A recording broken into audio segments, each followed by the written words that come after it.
So without further ado, we invite you to sit back, relax, and enjoy the Montford Park Players production of Henry VIII.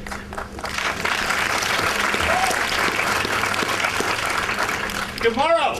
Well met! How have you done since we last saw in France? I thank your grace, healthful, and ever since a fresh admirer of what I saw there. An untimely ague stayed me a prisoner in my chamber when those sons of glory, those two lights of men, met in the Vale of Andren. Twixt Queens and Ard, I was then present, saw them salute on horseback, beheld them when they lighted, how they clung in their embracement as they grew together. Which had they? What four thrown ones could have weighed? Such a compounded one? All the whole time I was my chamber's prisoner.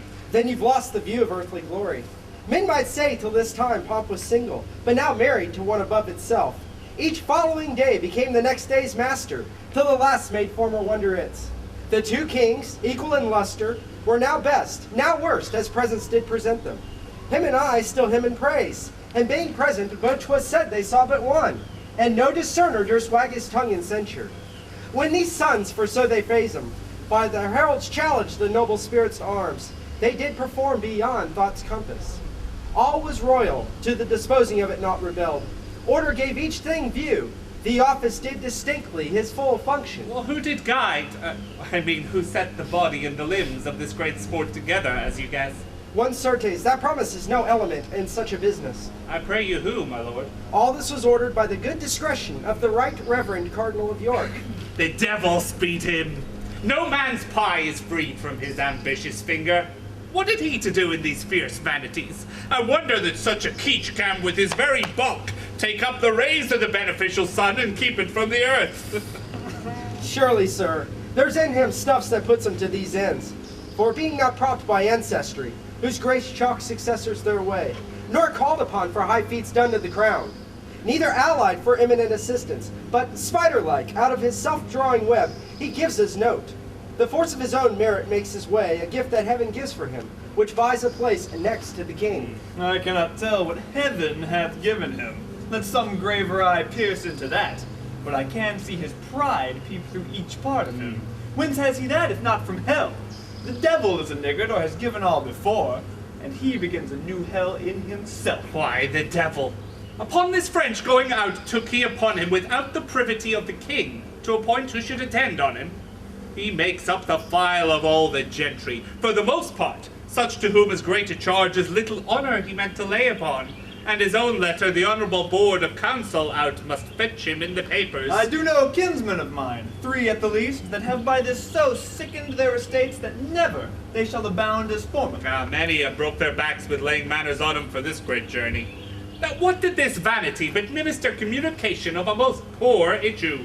Grievingly, I think, the peace between the French and us not values the cost that did conclude it. Every man after the hideous storm that followed was a thing inspired, and not consulting broke into a general prophecy that this tempest, dashing the garment of this peace, aboded the sudden breach on it. Which is budded out, for France hath flawed the league, and hath attached our merchant goods at Bordeaux. Is it therefore the ambassador is silent? Merry is it. Ha!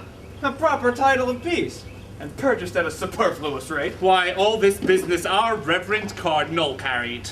Like it, your grace. The state takes notice of the private difference betwixt you and the cardinal. I advise you, and take it from a heart that wishes towards you honor and plenteous safety, that you read the cardinal's malice and his potency together. To consider further what his high hatred would effect wants not a minister in his power.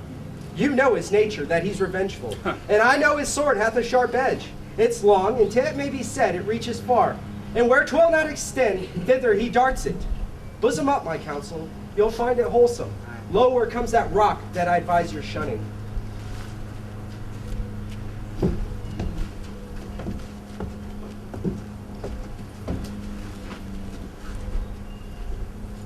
The Duke of Buckingham's surveyor, eh? Where's his examination? Here, so please you. Is he in person ready? Yes, please your grace. Well, we shall then know more, and Buckingham shall lessen this big look. This butcher's cur is venom-mouthed, and I've not the power to muzzle him. Therefore best not wake him in his slumber. A beggar's book outworths a noble's blood. What are you, chafed? Ask God for temperance. That's the appliance only which your disease requires. I read in his looks matter against me, and his eye reviled me as his abject object. At this instant he bores me with some trick. He's gone to the king. I'll follow and outstare him. Stay, my lord, and let your reason with your collar question what 'tis you go about. To climb steep hills requires slow pace at first. Anger is like a full hot horse, who being allowed his way, self-mettle tires him. Not a man in England can advise me like you. Be to yourself as you would to your friend. I'll to the king, and from a mouth of honor quite cry down this Ipswich fellow's insolence, or proclaim this difference in no persons. Be advised, heat not a furnace for your foe so hot that it do singe yourself. Sir, I am thankful to you, and I'll go along by your prescription. But this top-proud fellow, whom from the flow of gall I name not, but from sincere motions by intelligence, and proofs as clear as founts in July, when we see each grain of gravel, I do know to be corrupt and treasonous. Say not treasonous. To the king I'll say it, and I'll make my vouch as strong as shore of rock. Attend.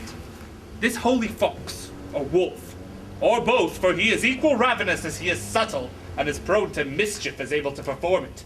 His mind and place infecting one another, yea, reciprocally, only to show his pomp as well in France as here at home, suggests the king our master to this last costly treaty, the interview that swallowed so much treasure, and like a glass did break in the rinsing.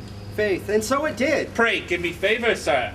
This cunning cardinal, the articles of the combination drew as himself pleased, and they were ratified as he cried, "Thus let be!"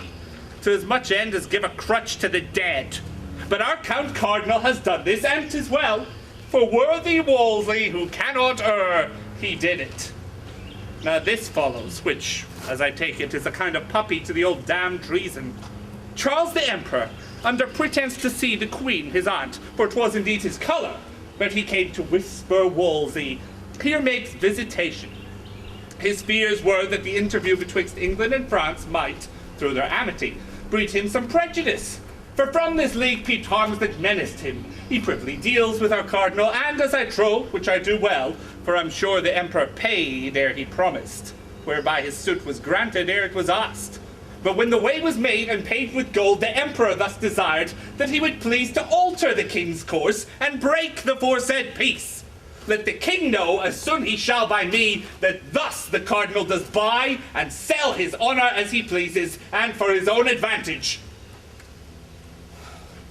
I am sorry to hear this of him, and can wish there was something mistaken in it. No, not a syllable. I do pronounce him in that very shape he shall appear in proof. Your office, Sergeant. Execute it. Sir?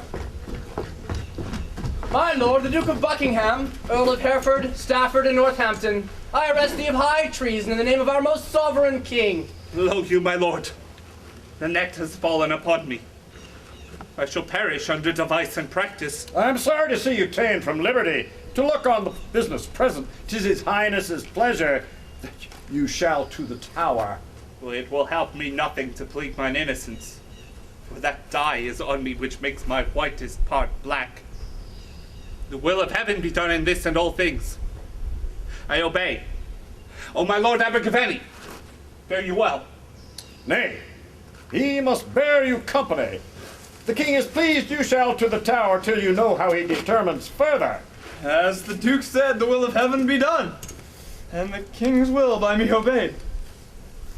Here's a warrant from the king to attach Lord Montacute and the bodies of the Duke's confessor John de la Carre, one Gilbert Peck, his chancellor. So these are the limbs of the plot, no more, I hope. A monk of the Chartreuse. Oh, Nicholas Hopkins! He. My surveyor is false. The great cardinal has showed him gold. My life is spanned already. I'm the shadow of poor Buckingham, whose figure even this instant cloud puts on by darkening my clear sun. My lord, farewell.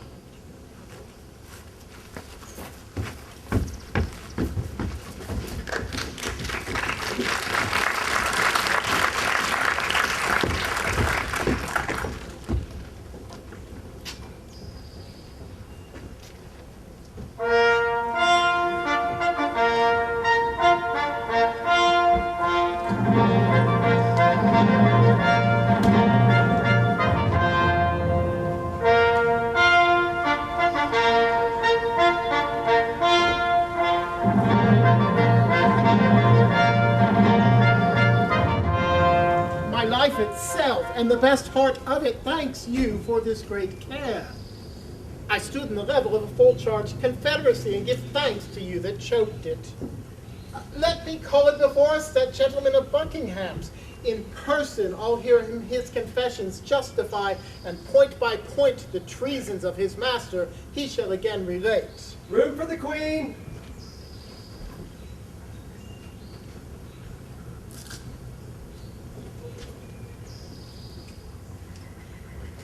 Nay, we must longer kneel. I am a suitor. Arise and take place by us. Half your suit never named to us. You have half our power. The other moiety, ere you ask, is given. Repeat your will, and take it. Thank your majesty.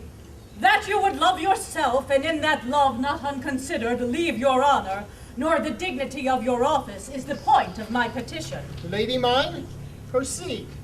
I am solicited, not by a few, and those of true condition, that your subjects are in great grievance. There have been commissions sent down among them, which hath flawed the heart of all their loyalties, wherein, although, my good Lord Cardinal, they vent reproaches most bitterly on you, as putter on of these exactions. Yet the king our master, whose honor heaven shield from soil, even he escapes not language unmannerly, yea, such which breaks the sides of loyalty, and almost appears in loud rebellion. Not almost appears, it doth appear. Taxation! Wherein? In what taxation? My Lord Cardinal, you that are blamed for it alike with us. Know you of this taxation? Please you, sir, I know but of a single part in aught pertains to the state, and front but in that file where others tell steps with me. No, my lord, you know no more than others, but you frame things that are known alike, which are not wholesome to those which would not know them, and yet must perforce be their acquaintance. These exactions, whereof my sovereign would have note, they are most pestilent to the bearing and to bear 'em. The back is sacrificed to the load. They say they are devised by you, or else you suffer too hard an exclamation. Still, exaction. The nature of it. In what kind, let's know, is this exaction? I am much too venturous in tempting of your patience, but emboldened under your promised pardon. The subject's grief comes through commissions, which compel from each the 6th part of his substance to be levied without delay, and the pretense for this is named your wars in France. This makes bold mouths, tongues spit their duties out, and cold hearts freeze allegiance in them. By my life, this is against our pleasure. And for me, I have no further gone in this than by a single voice, and that not past me, but by learned approbation of the judges. If I am traduced by ignorant tongues, which neither know my faculties nor person, yet will be the chronicles of my doing, let me say 'tis but the fate of place, and the rough break that virtue must go through. Things done well, and with a care, exempt themselves from fear. Things done without example in their issue are to be feared. Have you a precedent of this commission? I believe not any. We must not rend our subjects from our law and stick them in our will. 6th part of each! A trembling contribution. To every county where this is questioned, send our letters granting free pardon to each man who has denied the force of this commission. Pray look to it. I put it to your care. A word with you. Let there be letters writ to every shire of the king's grace and pardon. The grieved commons hardly conceive of me. Let it be noised that through our intercession this revokement and pardon comes. I shall anon advise you further in this proceeding. I am sorry that the Duke of Buckingham is running your displeasure. It grieves many. The gentleman is learned and a most rare speaker, to nature none more bound. His training such that he may furnish and instruct great teachers and never look for aid out of himself. Yet see, when these so noble benefits shall prove not well disposed, the mind growing once corrupt, they turn to vicious forms 10 times more ugly than ever they were fair. This man, so complete, who was enrolled amongst wonders, and when we, almost with ravished listening, could not find his hour of speech a minute, he, my lady, hath into monstrous practices put the graces that once were his, and is become as black as if besmeared in hell. Sit by us, you shall hear. This was his gentleman in trust. Of him things to strike honor sad. Bid him recount the fore-recited practices whereof we cannot hear too little, feel too much. Stand forth, and with bold spirit relate what you, most like a careful subject, have collected out of the Duke of Buckingham. Speak freely. First, it was usual with him, every day it would infect his speech, that if the king should without issue die, he'll carry it so to make the scepter his. These very words I've heard him utter to his son-in-law, Lord Abergavenny, to whom by oath he menaced revenge upon the cardinal. Please your grace, note this dangerous conception in this point, not friended by his wish. To your high person, his will is most malignant, and it stretches beyond you to your friends. My learned Lord Cardinal, deliver all with charity. Speak on. How grounded he his title to the crown upon our fail? To this point, hast thou heard him speak aught? He was brought to this by a vain prophecy of Nicholas Hopkins. What was this Hopkins? Sir, a Chartreuse friar, his confessor, who fed him every minute with words of sovereignty. How knowest thou this? Not long before your highness sped to France, the Duke being at the Rose, within the parish St. Lawrence Pulteney did of me demand what was the speech among the Londoners concerning the French journey. I replied, men feared the French would prove perfidious to the king's danger. Presently the Duke said 'twas the fear indeed, and that he doubted 'twould prove the verity of certain words spoke by a holy monk. That oft, says he, hath sent to me, wishing me to permit John de la Carre, my chaplain, a choice hour to hear from him a matter of some moment, whom after under the confession seal he solemnly had sworn that what he spoke, my chaplain, to no creature living but to me, should utter with demure confidence, this pausingly ensued. Neither the king nor his heirs tell you the Duke shall prosper. Bid him strive to gain the love of the commonalty, the Duke shall govern England. If I know you well, you were the Duke's surveyor, and lost your office on the complaint of the tenants. Take good heed, you charge not in your spleen a noble person, and spoil your nobler soul. I say take heed, yes, heartily beseech you. Let him on. Go forward. On my soul, I'll speak but truth. I told my lord the Duke by the devil's illusions the monk might be deceived, and that 'twas dangerous for him to ruminate on this so far until it forged him some design, which, being believed, it was much like to do. He answered, tush, it can do me no damage, adding further that, had the king in his last sickness failed, the cardinal's answer Thomas Lovell's heads should have gone off. What, so rank? There's mischief in this man. Canst thou say further? I can, my liege. Proceed. Being at Greenwich, after your highness had reproved the Duke about Sir William Blomer, I remember of such a time. Being my sworn servant, the Duke retained him his. But on, what hence? if, quoth he, I for this had been committed as to the Tower, I thought I would have played the part my father meant to act upon the usurper Richard, who, being at Salisbury, as he made suit to come in his presence, which, if granted, as he made semblance of his duty, would have put his knife to him. A giant traitor! And now, madam, may his highness live in freedom, and this man out of prison? God mend all! There's something more without of thee. What sayest? After the Duke his father, with the knife he stretched him, and, with one hand on his dagger, another spread on his breast, mounting his eyes, he did discharge a horrible oath, whose tenor was, were he evil used, he would outgo his father by as much as a performance does an irresolute purpose. There's his period, to sheathe his knife in us. He is attached, call him to present trial. If he may find mercy in the law, 'tis his. If none, let him not seek it of us. By day or night, he's traitor to the height.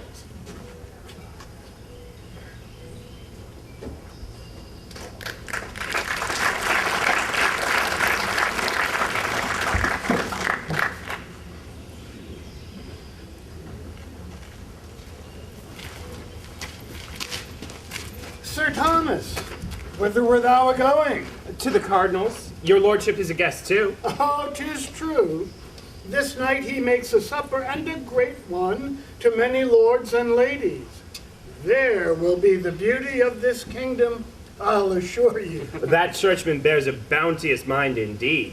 A hand as fruitful as the land that feeds us. His dews fall everywhere. No doubt he's noble. He had a black mouth that said other of him. He may, my lord. He has wherewithal. In him, sparing would show a worse sin than ill doctrine. Men of his ways should be most liberal. They are set here for examples. True, they are so, but few now give so great ones. My barge stays. Your lordship shall along. Come, good Sir Thomas, for we shall be late else, which I would not be, for I was spoke to with Sir Henry Guilford this night to be comptroller. I am your lordship's.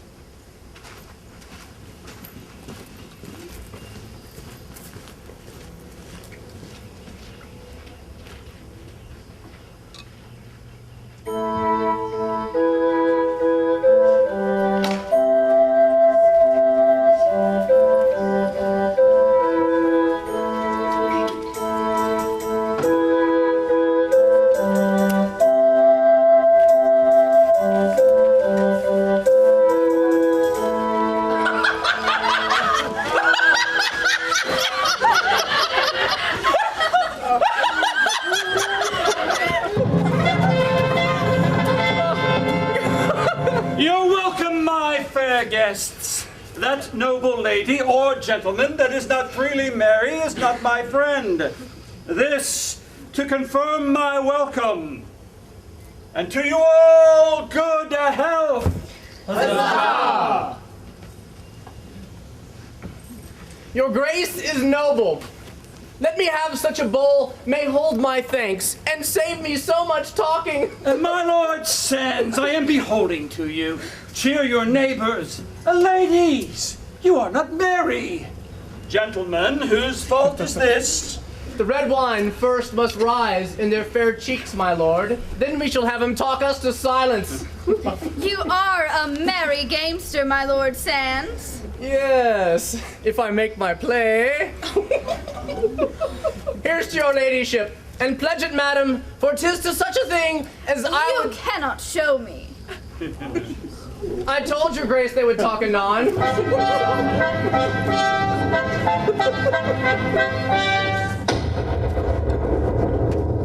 What was that? Look there, some of ye. What warlike voice, and to what end is this? Nay, ladies, fear not. By all the laws of war, you're privileged.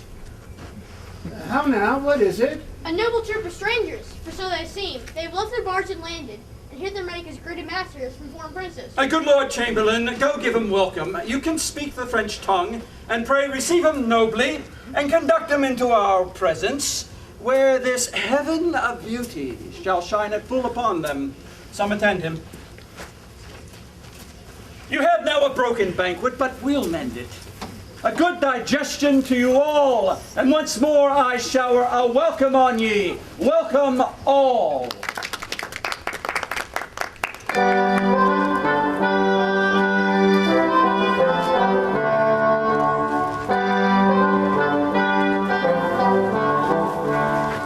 A noble company. What are their pleasures? Because they speak no English, thus they prayed to tell your grace that, having heard by fame of this so noble and fair assembly, this night to meet here, they could do no less out of the great respect they bear to beauty, but leave their flocks, and under your fair conduct, crave leave to view these ladies, and entreat in our revels with them. Say, Lord Chamberlain, they have done my poor house grace, for which I pay him 1,000 thanks, and pray him take their pleasures.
indeed till now I never knew thee.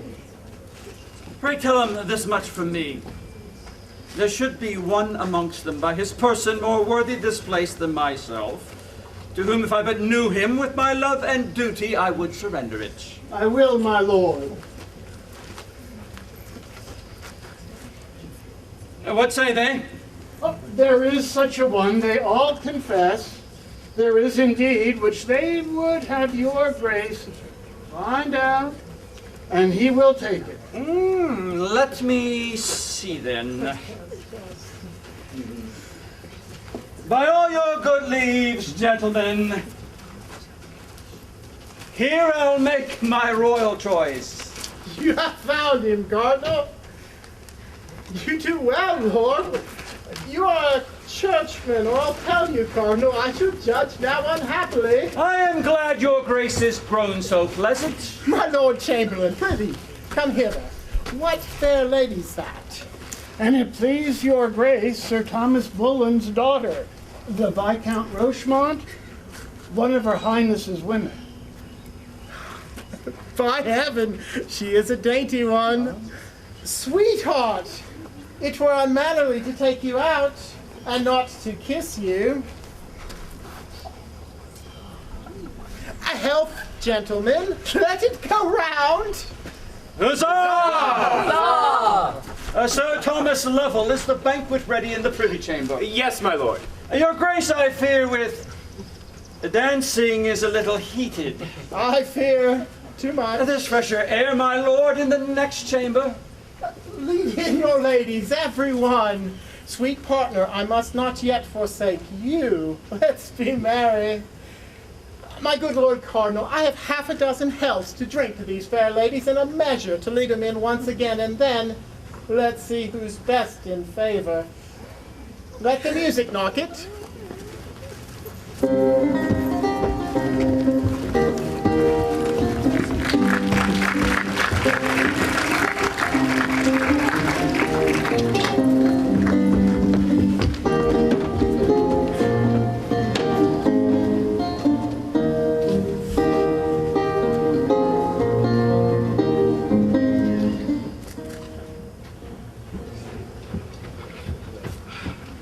Whither away so fast? Oh, God save me! E'en the halt here shall become of the great Duke of Buckingham. I'll save you that labor, sir. All's now done but the ceremony of bringing back the prisoner. Were you there? Indeed was I. Pray speak what has happened. You can easily guess what happened. Is he found guilty?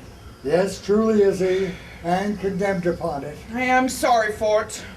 So are many others. But pray, how passed it? I'll tell you in a bit.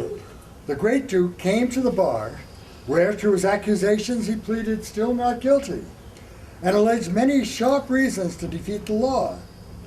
The king's attorney, on the contrary, urged on the examinations, proofs, confessions of divers witnesses, which the Duke desired to have brought viva voce to his face, and which appeared against him his surveyor, Sir Gilbert Peck, his chancellor, and John Carr, confessor to him, with that devil monk Hopkins who made this mischief. That was he that fed him with his prophecies. The same.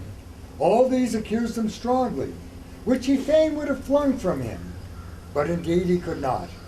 And so his peers, upon this evidence, have found him guilty of high treason. Much he spoke learnedly for life, but all was either pitied in him or forgotten. After all this, how did he bear himself? When he was brought against the bar to hear his knell rung out, his judgment, he was stirred with such an agony. He sweat extremely, and something spoke in choler, ill and hasty. But he fell to himself again, and sweetly in all the rest showed a most noble patience. I do not think he fears death. Sure he does not. He never was so womanish.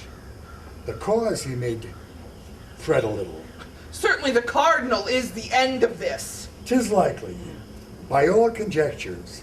First, Kildare's attainder, then Deputy of Ireland, who removed all Surrey, was sent hither, and in haste too, lest he should help his father. That trick of state was a deep, envious one. At his return, no doubt he'll requite it. This is noted, and generally, whoever the king favors, the cardinal instantly will find employment, and far enough away from court, too. All the commons hate him perniciously, and oh my conscience, wish him 10 fathom deep. This duke is much they love and dote on, call him bounteous Buckingham, the mirror of all courtesy. Stay there, sir, and see the noble ruined man you speak of. Let's stand close and behold him.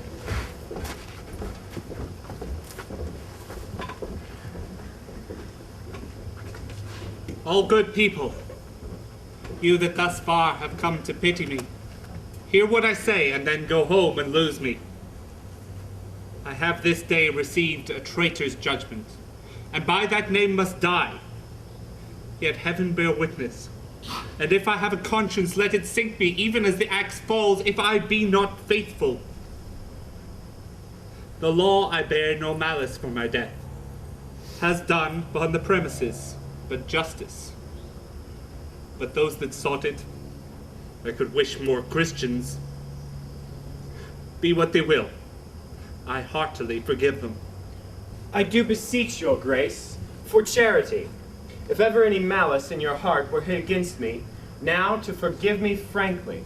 Sir Thomas Lovell, I as free forgive you as would be forgiven. I forgive all.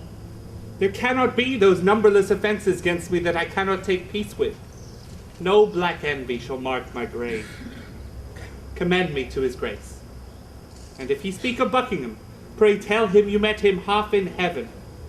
My vows and prayers yet are the king's, until my soul forsake shall cry for blessings on him. May he live longer than I have time to tell his years. Ever beloved and loving may his rule be. And when old time shall lead him to his end, goodness and he fill up one monument. All good people, pray for me. I must now forsake you. The last hour of my long, weary life is come upon me. Farewell. And when you would speak something that is sad, speak how I fell. I have done, and God forgive me.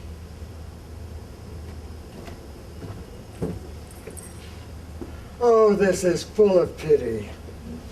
Sir, it calls, I fear, too many curses upon the heads that were their authors. The Duke be guiltless, 'tis full of woe. Yet I can give you inkling of an ensuing evil, if it fall, greater than this. Good angels, keep it from us. What may it be? You do not doubt my faith, sir? The secret is so weighty it will require a strong faith to conceal it. Let me have it. I do not talk much. I am certain you shall, sir. Did you not of late days hear a buzzing of a separation between the king and Catherine? Yes, but it held not. For when the king once heard it, out of anger he sent commands to the Lord Mayor, straight to stop the rumor and allay those tongues that durst disperse it. But that slander, sir, is found a truth now, for it grows again fresher than e'er it was, and held for certain the king will venture at it. Either the cardinal, or some about him near, have, out of malice to the good queen, possessed him with a scruple that will undo her. To confirm this too, Cardinal Campeius is arrived, and lately, as all think, for this business. 'Tis the cardinal, and merely to revenge him on the emperor for not bestowing on him, at his asking, the archbishopric of Toledo. This is purposed. I think you have hit the mark. But is not cruel that she should feel the smart of this? The cardinal will have his will, and she must fall. 'Tis woeful. Sir, we are too open here to argue this. Let's think in private more.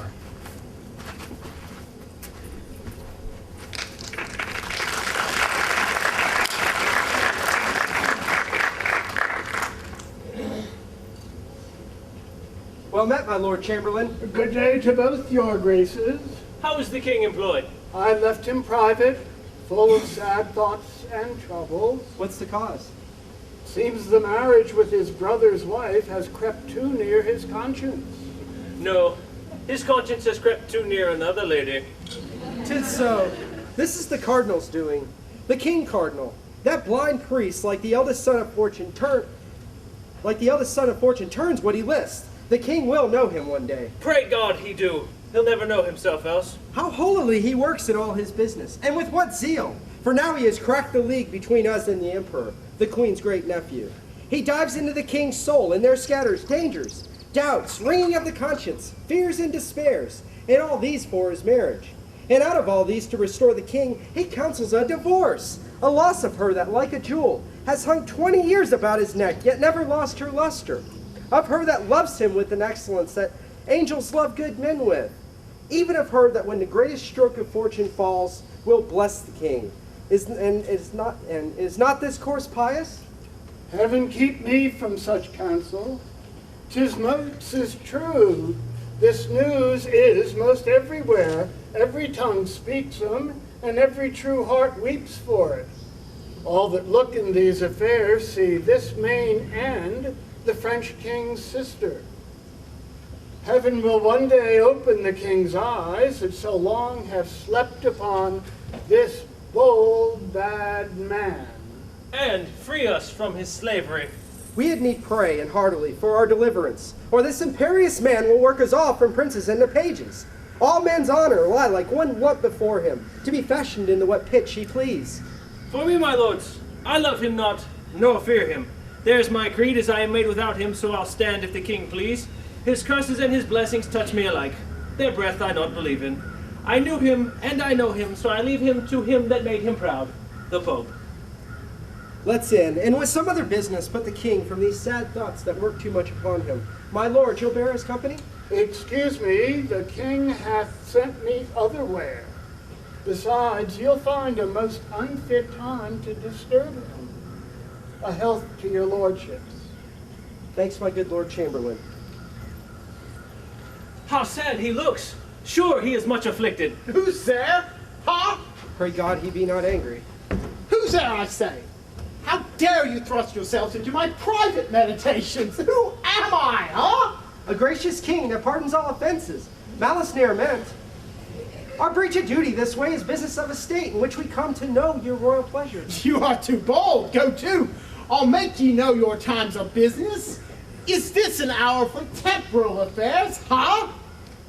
Who's there? My good Lord Cardinal. Oh, my Wolsey. The quiet of my wounded conscience. Thou art a cure fit for a king. You're welcome, most learned, reverend sir, into our kingdom. Use us and it. My good lord, have great care I not be found a talker. Sir, you cannot. I would your grace would give us but an hour of private conference. We are busy. Go. This priest has no pride in him. Not to speak of. I would not be so sick, though, for this place. But this cannot continue. If it do, I'll venture one have at him. I another. Your grace has given a precedent of wisdom above all princes in committing freely your scruple to the voice of Christendom. Who can be angry now? What envy reach you? The Spaniard, tied in blood in favor to her, must now confess, if they have any goodness, the trial just and noble. All the clerks, I mean the learned ones, in Christian kingdoms have their free voices. Rome, the nurse of judgment, invited by your noble self, hath sent one general tongue unto us, this good man, this just and learned priest, Cardinal Campeius, whom once more I present unto your highness. And once more into my arms I bid him welcome, and thank the holy conclave for their loves. They have sent me such a man I would have asked for. Your grace must needs deserve all strangers' loves. You are so noble.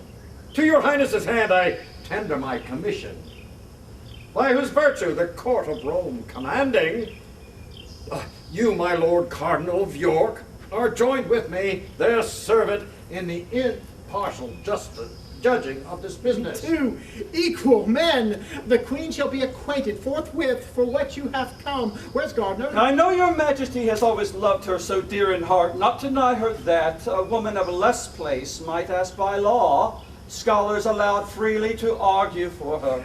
Aye, and the best she shall have, and my favor to him who does best. God forbid else, Cardinal. Prithee, call Gardner to me, my new secretary. I find him a fit fellow.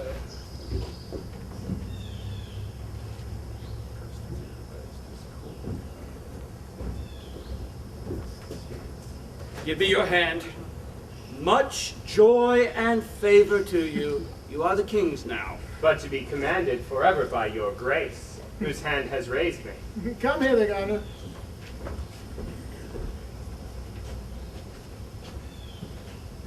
My lord of York, was not one Dr. Pace in this man's place before him? Yes, he was. Was he held not a learned man? Yes, surely. Believe me, there's an ill opinion spread then of even yourself, Lord Cardinal. How of me? They will not stick to say you envied him and fearing he would rise. He was so virtuous, kept him a foreign man still, which so grieved him that he ran mad and died. Heaven's peace be with him. That's Christian care enough. For living murmurers there's places of rebuke. He was a fool, for he would needs be virtuous. That good fellow, if I command him, follows my appointment. I will have none so near else. Learn this, brother, we live not to be gripped by meaner persons. Deliver this with modesty to the queen. The most convenient place I can think of for such receipt of learning is Blackfriars. There we shall meet about this weighty business. My Wolsey, see it furnished. Oh, my lord, would it not grieve an able man to leave so sweet a bedfellow? But conscience, conscience. Oh, 'tis a tender place, and I must leave her.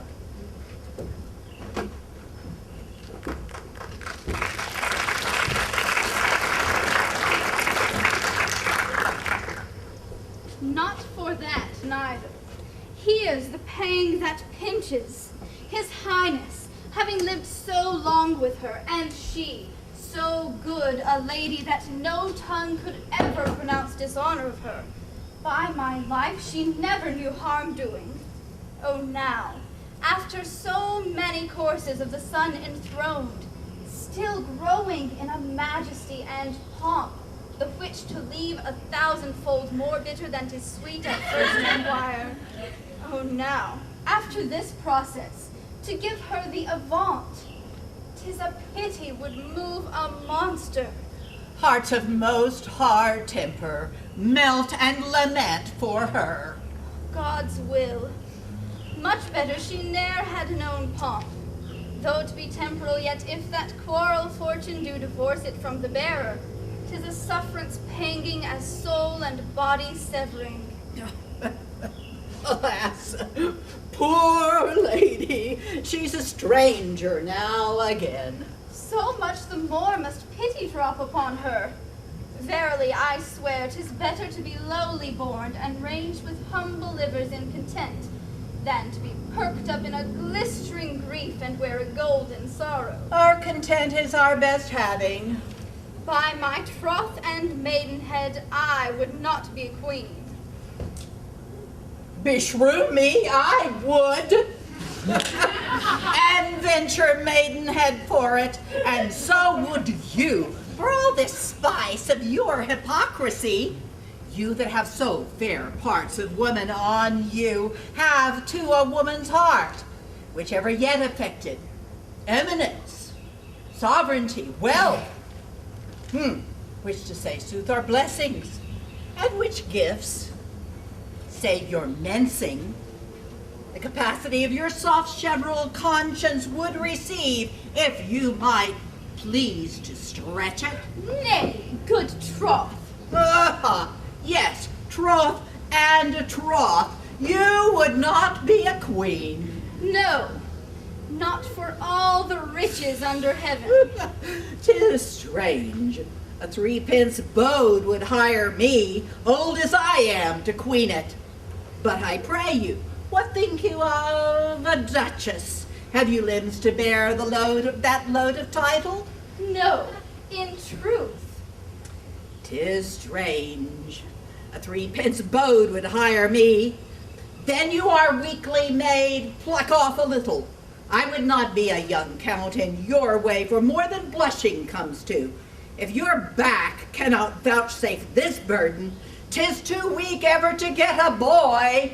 How you do talk!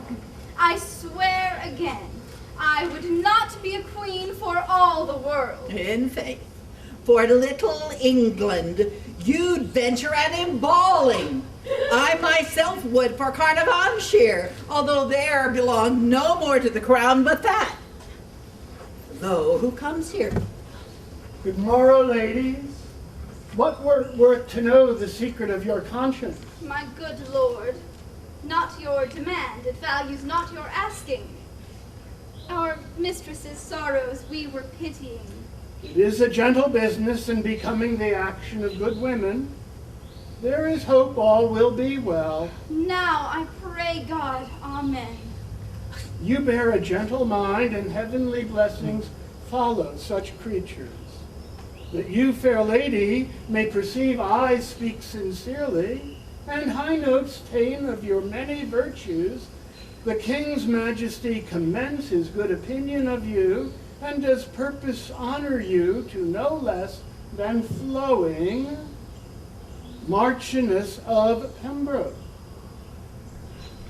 To which title, £1,000 a year annual support out of his grace he adds.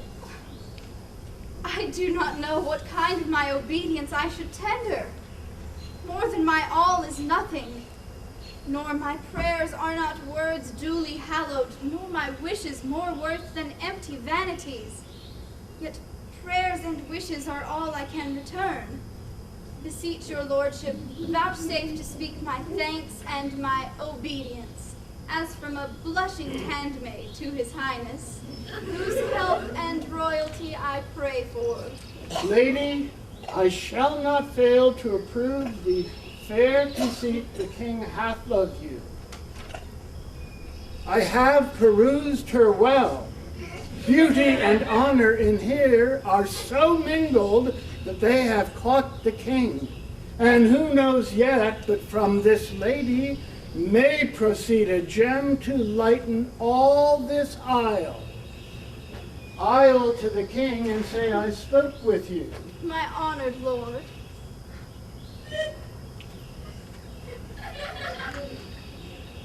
Why, this it is.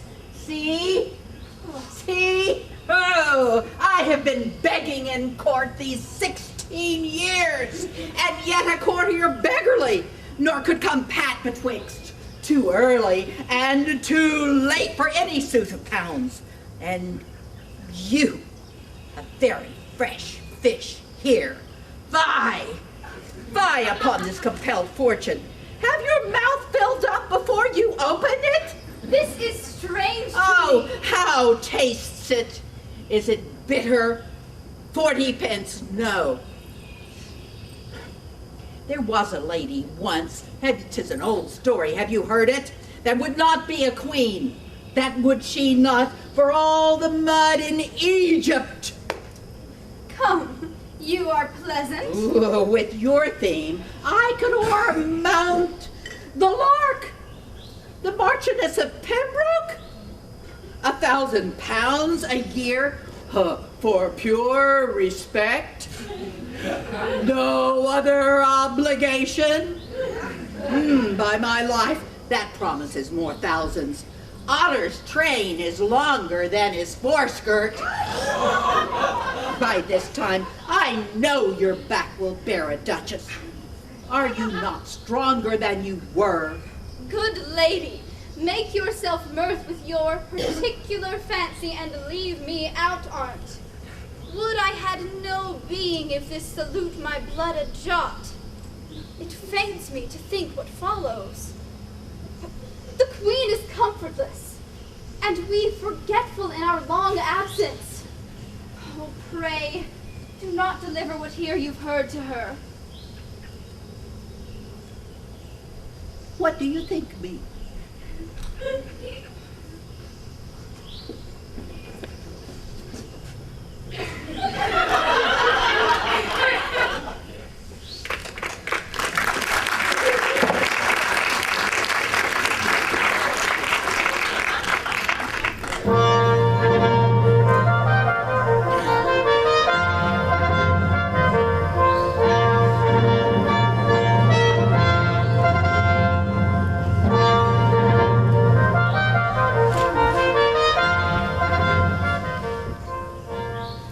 Whilst our commission from Rome is read, let silence be commanded. What's the need?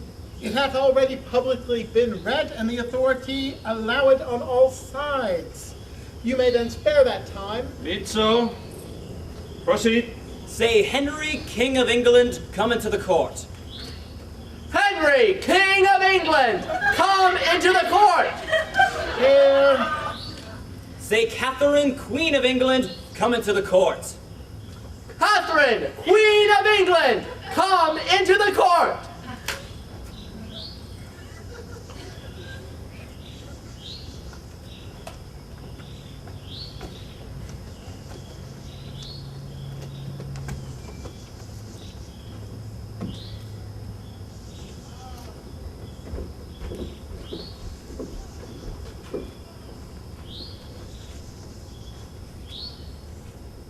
Sir, I desire you do me right and justice, and to bestow your pity on me, for I am a most poor woman and a stranger, born out of your dominions, having here no judge indifferent, nor no more assurance of equal friendship and proceeding.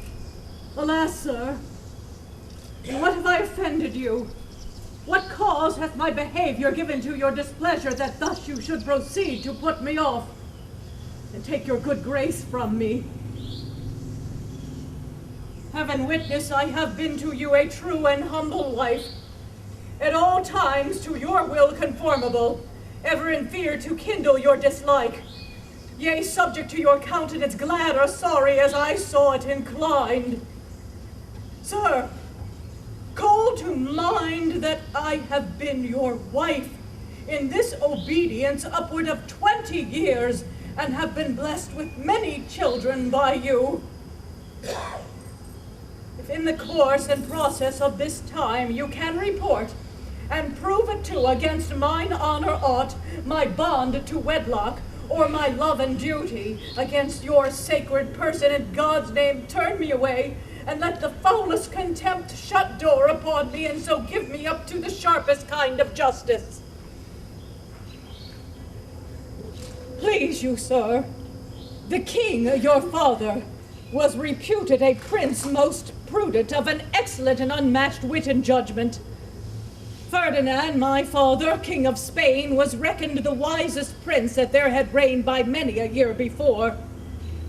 It is not to be questioned that they had gathered a wise council to them of every realm that did debate this business, who deemed our marriage lawful. Whereby I humbly beseech you, sir, to spare me, till I may be by my friends in Spain advised, whose counsel I will implore, if not in the name of God, your pleasure be fulfilled. You have here, lady, and of your choice, reverend fathers, men of singular integrity and learning, yea, the elect of the land, who are assembled to plead your cause.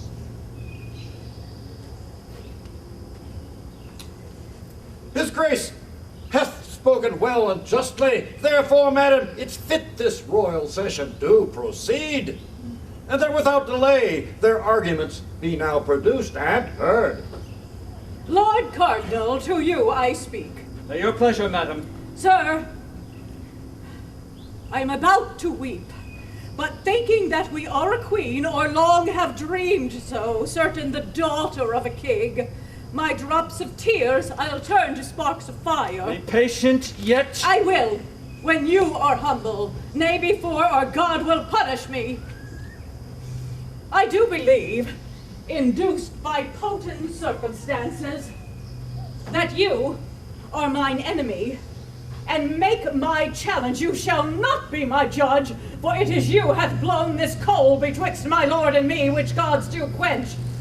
Therefore I say again, I utterly abhor ye from my soul, refuse you for my judge, whom yet once more I hold my most malicious foe, and think not at all a friend to truth. I do profess you speak not like yourself, who ever yet have stood to charity, and displayed the effects of disposition gentle, and of wisdom overtopping woman's power.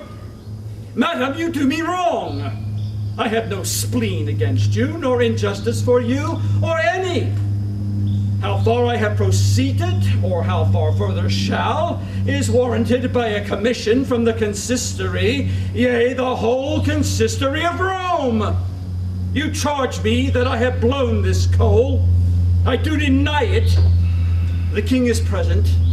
If it be known to him that I gainstay my deed, how may he wound unworthily my falsehood, yea, as much as you have done my truth? If he knows that I am free of your report, he knows I am not of your wrong. Therefore in him it lies to cure me, and the cure is to remove these thoughts from you, the which before his highness shall speak in, I do beseech you, gracious madam, to unthink your speaking, and to say no more. My lord,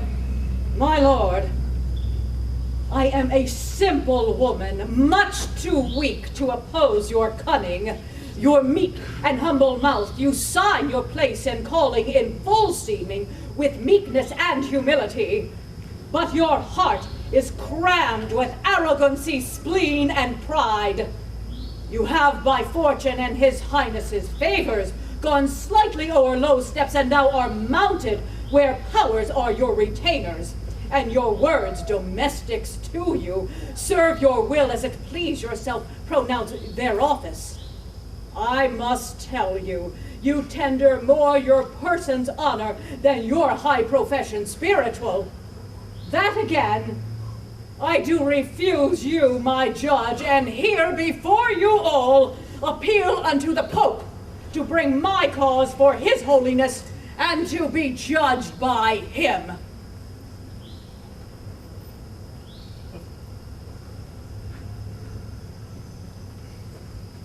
The queen is obstinate, stubborn to justice, apt to accuse it, and disdainful to be tried by it.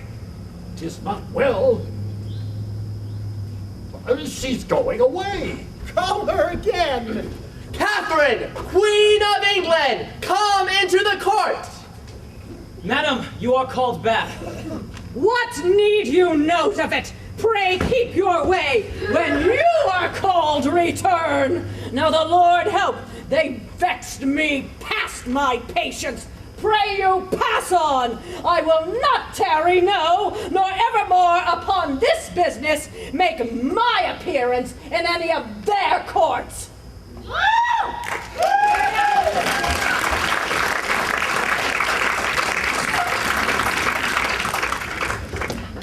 Show their ways, Kate. That man in the world who shall report he has a better wife, let him not be trusted for speaking false in that, thou art alone.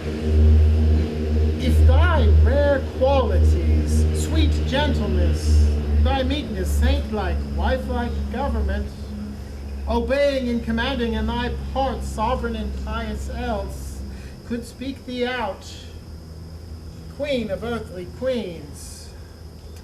She's noble born, and like her true nobility, she has carried herself towards me. Most gracious sir, in humblest manner I require your highness that it shall please you to declare, in hearing of all these ears, whether ever I did broach this business to your highness, or laid any scruple in your way, which might induce you to the question on it, or ever have to you, but with thanks to God for such a royal lady, spake one the least word that might be to the prejudice of her present state, or touch of her good person. My Lord Cardinal, I do excuse you. Upon my honor, I free you from it. You are not to be taught that you have enemies, which, like to village curs, bark when their fellows do. On my honor, I speak, my good Lord Cardinal, to this point, and thus far clear him. Now, what moved me to it, I will be bold with time and your attention. Then mark the inducement. Thus it came, give heed to it. My conscience first received a tenderness, scruple, and prick on certain speeches uttered by the Bishop of Bayonne, then French ambassador, who had been hither sent on the debating a marriage twixt the Duke of Orleans and our daughter Mary. In the determinate progress of this business, ere a resolution, the bishop, did require respite, wherein he might, the Lord his king, advertise whether our daughter were legitimate, respecting this, our marriage with the dowager, sometimes our brother's wife. This respite shook the bosom of my conscience, entered me, yea, with a splitting power, and made to tremble the region of my breast, which forced such way that many mazed considerings did throng and pressed in with this caution. First, methought, I stood not in the smile of heaven, who had commanded that nature, that my lady's womb, if it conceived a male child by us, would do no more office of life to it than the grave does to the dead, for her male issue died where they were made, or shortly after. Hence I took a thought. This was a judgment on me, that my kingdom, well worthy the best heir of the world, should not be gladdened in it by me. Then follows that I weighed the dangers that my realm stood in by this my issues fail, and that gave to me many a groaning grow. Thus, hauling in the wild sea of my conscience, I did steer towards this remedy, whereupon we are now present here together. Therefore go on, for no dislike in the world against the person of the good queen, but the sharp, thorny points of the alleged reasons drive this forward. Prove but our marriage lawful, we are contented to wear our kingly state to come with her, Catherine, our queen, the primest creature that paragon the world. So please your highness, the queen being absent, 'tis a needful fitness that we adjourn this court till further day. Meanwhile, must be an earnest motion made to the queen to call back her appeal she intends to his holiness. I may perceive these cardinals trifle with me. I abhor this dilatory sloth and tricks of Rome. Cramner, prithee return, with thy approach I know my comfort comes along. Break up the court, I say. Sit on.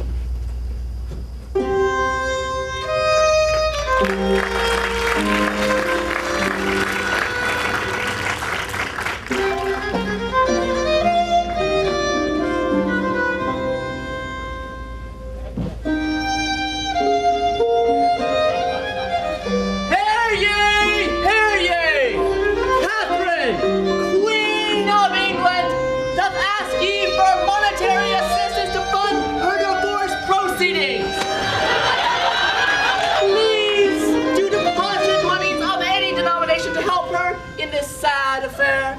Her life doth depend on thy kind donation. Hear ye, hear ye. Henry, King of England, is now looking for a desirable lass eager to become the next Queen of England. Those wishing to catch the king's eye, please do present monies, jewels, small children, other lavish gifts suitable to attract his high and noble attention. Small children. Small children. Small children.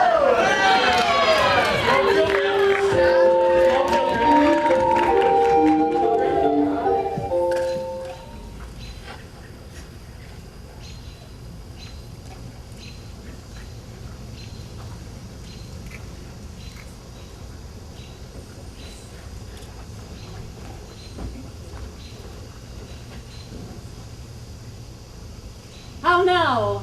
And please your grace, the two great cardinals wait in the presence. Would they speak with me? They willed me say so, madam. Pray their graces to come near. What can be their business with me, a poor weak woman fallen from favor?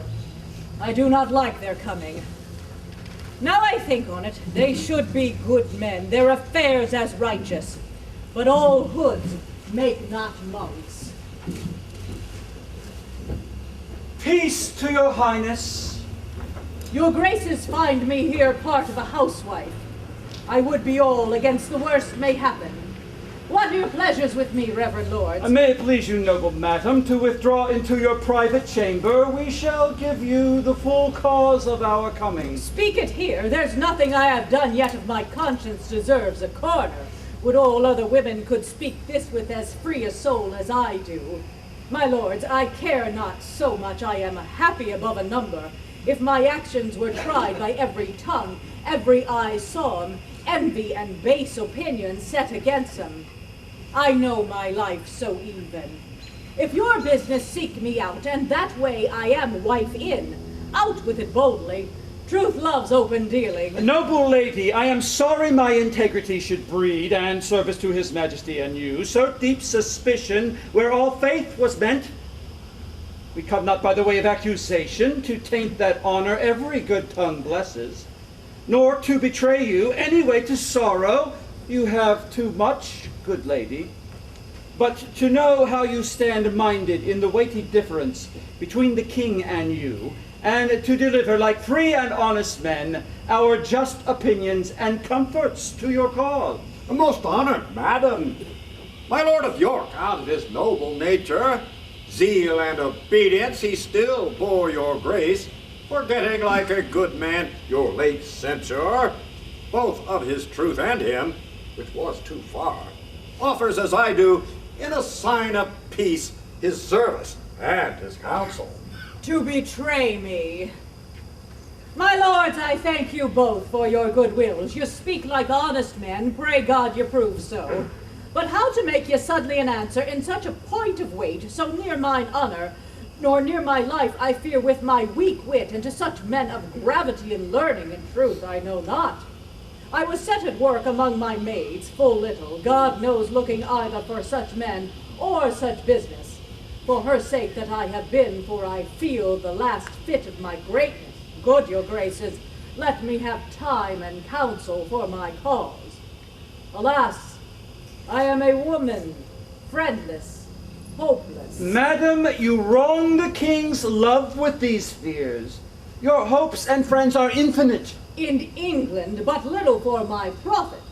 Can you think, lords, that any Englishman dare give me counsel, or be a known friend gainst his highness's pleasure, though he be grown so desperate to be honest and live a subject knave? Forsooth, my friends, they that must weigh out my afflictions, they that my trust must grow to, live not here.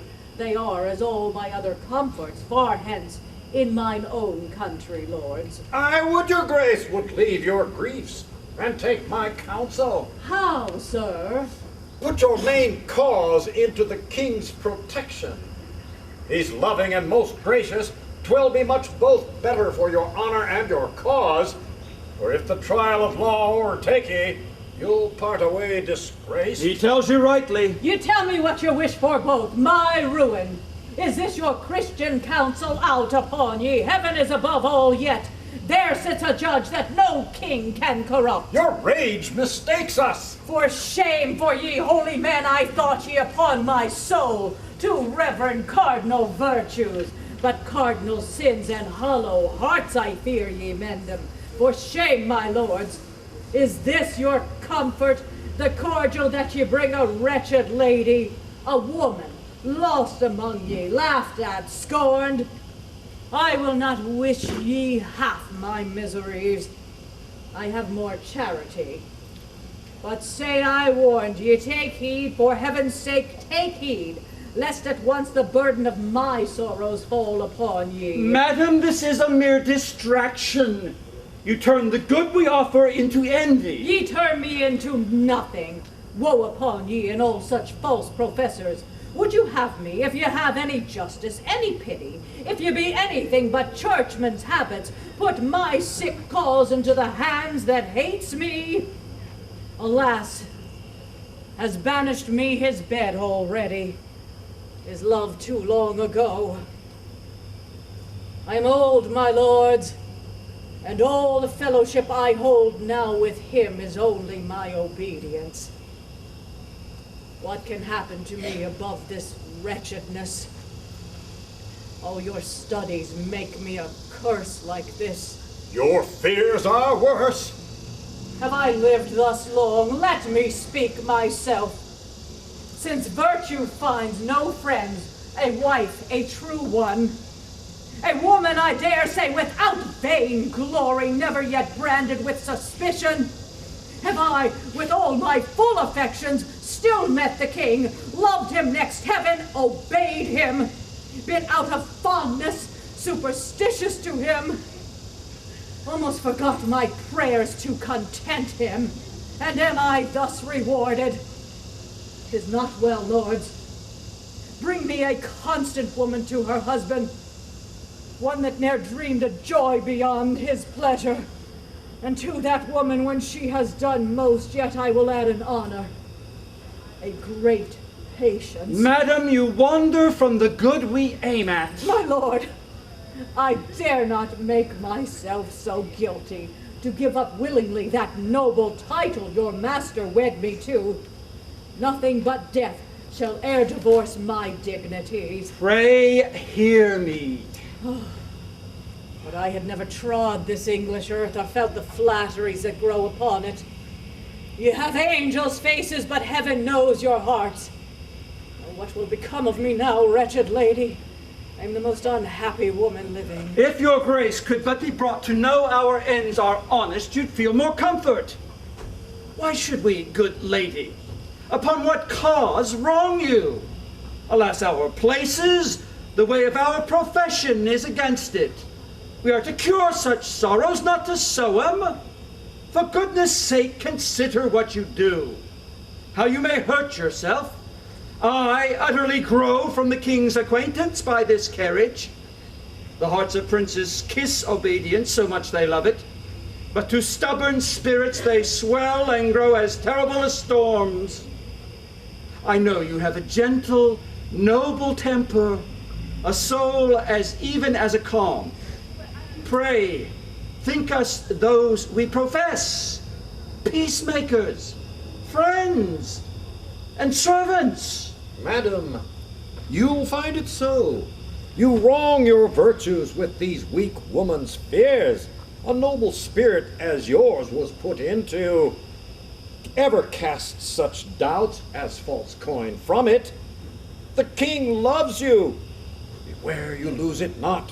For us, if you please to trust us in your business, we are ready to use our utmost studies in your service. Do what you will, my lords, and pray forgive me if I have used myself unmannerly. You know I am a woman lacking wit to make a seemly answer to such persons. Pray, do my service to his majesty. He has my heart, and yet shall have my prayers, while I shall have my life. Come, brethren fathers, bestow your counsels on me. She now begs that little thought.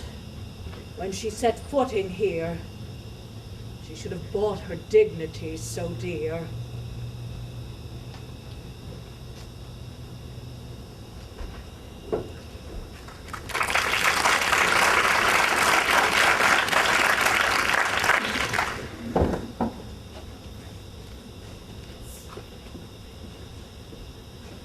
You will now unite in your complaints, enforce them with a constancy. The cardinal cannot stand under them. If you omit the offer of this time, I cannot promise but that you shall sustain mo new disgraces. With these you bear already. I am joyful to meet the least occasion that may give me remembrance of my father-in-law, the Duke, to be revenged on him. Which of the peers have uncondemned gone by him, or at least strangely neglected? When did he regard the stamp of nobleness in any person out of himself? My lords, you speak your pleasures. What he deserves of you and me, I know. What we can do to him, though now the time gives way to us, I much fear. If you cannot bar his access to the king, never attempt anything on him, for he hath a witchcraft or the king in his tongue. Oh, fear him not, his spelling that is out. The king hath found matter against him that forever mars the honey of his language. No, he's settled, not to come off in his displeasure. Sir, I should be glad to hear news such as this once every hour. Believe it, this is true. And in divorce, his contrary proceedings are all unfolded, wherein he appears as I would wish mine enemy. How came his practices tonight? Most strangely. Oh, how? How? The cardinal's letters to the Pope miscarried, and came to the eye of the king, wherein was read how that the cardinal did entreat his holiness to stay the judgment of the divorce. For if it did take place, I do, quoth he, perceive my king is tangled in affection to a creature of the queen's, Lady Anne Boleyn. Has the king this? Believe it. Will this work? The king in this perceives him, how he coasts and hedges his own way. But in this point all his tricks founder, and he brings his physic after the patient's death. The king already hath married the fair lady. Would he had. May you be happy in your wish, my lord, for I profess you have it. Now all my joy trace the conjunction. My men to it. All men's. There's order given for her coronation. Mary, this is yet but young, and may be left to some years unrecounted. But, my lords, she is a gallant creature, and complete in mind and feature. I persuade me from her will fall some blessing to this land, which shall in it be memorized. But will the king digest this letter of the cardinal's? The Lord forbid. Mary Ammon. No, no. There be more wasps that buzz about his nose will make this sting the sooner. Cardinal Campeius has stolen away to Rome, hath taken no leave, has left the cause of the king unhandled, and is posted as the agent of our cardinal to second all his plot. I do assure you, the king cried, "Ha!" at this. Now God incense him, and let him cry, "Ha!" louder. But my lord, when returns Cranmer? He has returned in his opinions, which have satisfied the king for his divorce. Together with all famous colleges almost in Christendom, shortly, I believe, his second marriage shall be published, and her coronation. Catherine no more shall be called queen, but Princess Dowager and widow to Prince Arthur. This same Cranmer is a worthy fellow, and hath taken much pain in the king's business. He has, and we shall see him for it an archbishop. So I hear. 'Tis so, the cardinal. Observe, he's moody. The packet, Cromwell. Gave it you the king. To his own hand, in his bedchamber. Looked ye of the inside of the paper? Presently he did unseal them, and the first he viewed, he did it with a serious mind. A heed was in his countenance. You he bade attend him here this morning. Is he ready to come abroad? I think by this he is. Leave me a while. It shall be to the Duchess of Alençon, the French king's sister. He shall marry her. Anne Boleyn? No, I'll know Anne Boleyn's for him. There's more in it than fair visage. Boleyn? No, we'll know Boleyn's. Speedily I wish to hear from Rome. To the Marchioness of Pembroke. He is discontented. Maybe he hears the king does whet his anger to him. Sharp enough, Lord, for thy justice. The late queen's gentlewoman, a night starter to be her mistress's mistress, the queen's queen. This candle burns not clear. 'Tis I must snuff it, then out it goes. What though I know her virtuous and well-deserving? Yet I know her for a spleeny Lutheran, and not wholesome to our cause, that she should lie in the bosom of our hard-ruled king. Again, there is sprung up an heretic, an arch one, Cranmer. One hath crawled into the favor of the king, and is his oracle. He is vexed at something. I would 'twas something that would fret the string, the master chord on his heart. The king! The king! What piles of wealth have he accumulated to his own portion? And what expense by the hour seems to flow from him? How in the name of thrift does he rake this together? Now, my lord, saw you the cardinal? My lord, we have stood here observing him. Some strange commotion is in his brain. May well be there is a mutiny in his mind. This morning, papers of state he sent me to peruse, as I required, and what I found there, on my conscience, put unwittingly, forsooth, an inventory, thus importing the several parcels of his plate, his treasure, rich stuffs and ornaments of household, which I find at such proud rate that it outspeaks possession of a subject. It's heaven's will. Some spirit put this paper in the packet to bless your eye withal. If we did think his contemplation were above the earth and fix it on spiritual object, he should still dwell in his musings. But I am afraid his thinkings are below the moon, not worth his serious considering.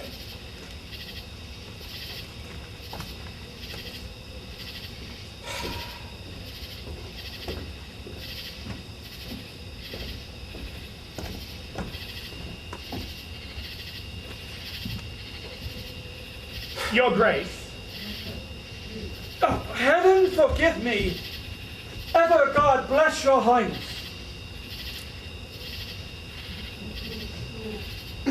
Good, my lord. You are full of heavenly stuff and bear the inventory of your best graces in your mind, the which you are now running over. You have scarce time to steal from spiritual leisure a brief span to keep your earthly audit.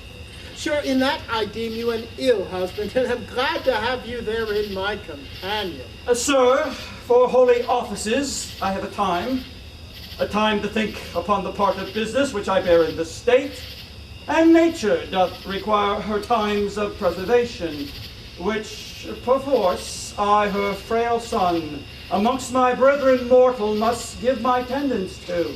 You have said well. And ever may your Highness yoke together, as I will lend you cause, my doing well with my well saying. 'Tis well said again, and 'tis a kind of good deed to say well, and yet words are no deeds. My father loved you. He said he did, and with his deed did crown his word upon you. Since I had my office, I have kept you next my heart. Have not alone employed you where high profits might come home, but pared my present havings to bestow my bounties on you. What should this mean? The Lord increase this business. Have I not made you the prime man of the state? I pray you tell me if what I now pronounce is true, and if you may confess it, say withal if you are bound to us or no. What say you? And my sovereign, I confess your royal graces, showered on me daily, have been more than could my studied purposes requite, which went beyond all man's endeavors. My endeavors have ever come too short of my desires, yet filed with my abilities. Mine own ends have been mine, so that evermore they pointed to the good of your most sacred person, and the profit of the state. For your great graces heaped upon me, poor undeserver, I can nothing render but allegiant thanks, my prayers to heaven for you, my loyalty which ever has and ever shall be growing, till death that winter kill it. 'Tis nobly spoken. Take notice, lords, he has a loyal breast, for you have seen him open it. Read over this, and after this, and then to breakfast, with what appetites you have.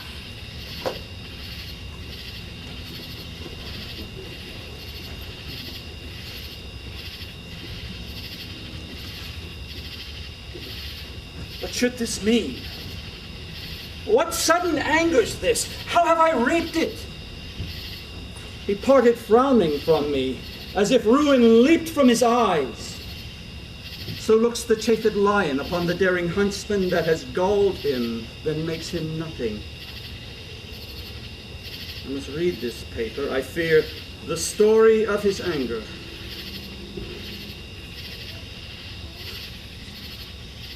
Tis so. This paper has undone me. 'Tis the account of all that world of wealth I have drawn together from mine own ends, indeed to gain the popedom and to fee my friends in Rome. Oh, negligence! Fit for a fool to fall by! What cross devil made me put this main secret in the packet I sent the king? Is there no way to cure this? No new device to beat this from his brains. I know 'twill stir him strongly. Yet I know a way, if it take right, in spite of fortune, will bring me off again. It's is this?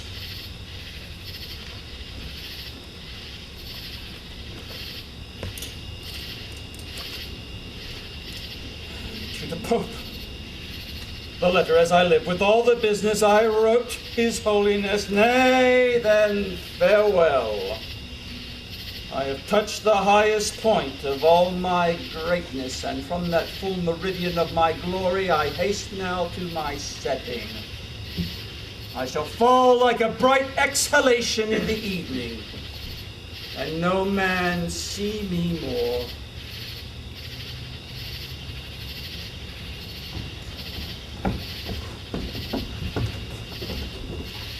Hear the king's pleasure, Cardinal, who commands you to render up the Great Seal presently into our hands, and to confine yourself to Asher House, my lord of Winchester's, till you hear further from his highness. Stay! Where's your commission, lords?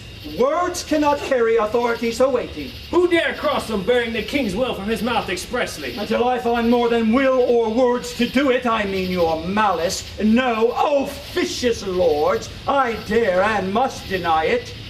That seal you ask with such a violence, the king mine and your master, with his own hand gave me, bade me enjoy it with the place and honors during my life, and to confirm his goodness, tied it by letters, patents. Now who will take it? The king that gave it. It must be himself then. Thou art a proud traitor, priest. Proud lord, thou liest.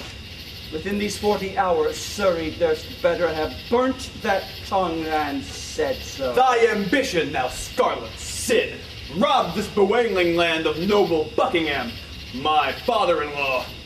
The heads of all thy brother cardinals, with thee and all thy best parts bound together, weighed not a hair of his.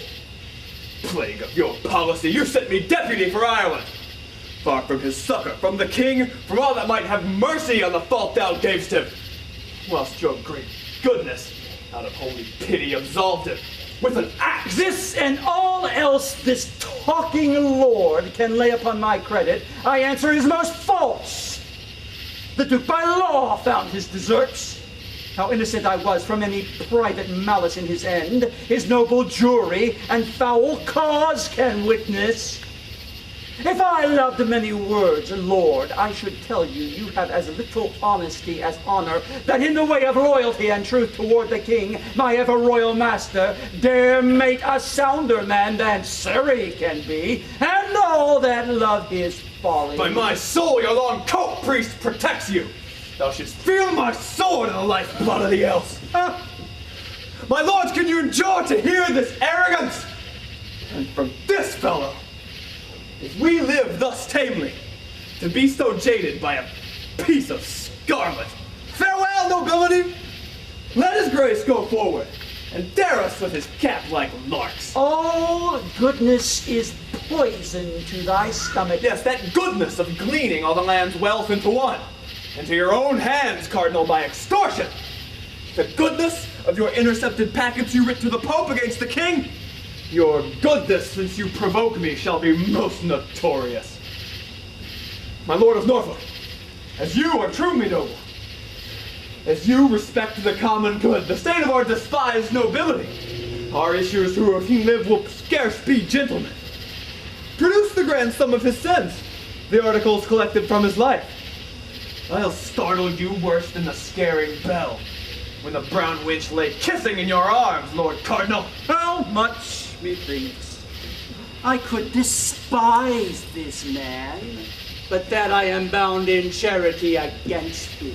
Those articles, my lord, are in the king's hands, but thus much they are foul ones. So much fairer and spotless shall mine innocence arise when the king knows my truth. This cannot save you. I thank my memory, I yet remember some of these articles, and out they shall. Now, if you can blush and cry guilty, you'll show a little honesty. Speak on, sir. I dare your worst objections. If I blush, it is to see a nobleman want manners. I'd rather want those than my head. That's you. First, that without the king's assent or knowledge, you wrought to be a legate, by which power you maimed the jurisdiction of all bishops. Then, that not you writ to Rome, or else to foreign princes, ego ex rex meus was still inscribed, in which you brought the king to be your servant. Then that without the knowledge either of king or council, when you went ambassador to the emperor, you made bold to carry into Flanders the great seal. Item. You sent a large commission to Gregory de Castado to conclude without the king's will or the state's allowance a league between his highness and Ferrara. That, out of mere ambition, you have caused your holy hat to be stamped upon the king's coin. Then, that you have sent innumerable substance by what means got, I leave to your own conscience, to furnish Rome and to prepare the ways for dignity, to the mere undoing of all the kingdom. Many more there are which, since they are of you, and odious, I will not taint my mouth with them. Oh, my lord, press not a falling man too far 'tis virtue. His faults lie open to the laws. Let them, not you, correct him. My heart weeps to see him so little of his great self. I forgive him. Lord Cardinal, the king's further pleasure is because all those things you have done of late by your power legatine within this kingdom fall into the compass of a premunary, that therefore such a writ be sued against you to forfeit all your goods, lands, tentaments, chattels, and whatsoever, and to be out of the king's protection. This is my charge. And so we'll leave you to your meditations how to live better. For your stubborn answer about giving back the Great Seal to us, the king shall know it, and no doubt shall thank you. So fare you well, my good Lord Cardinal. So farewell to the little good you bear me.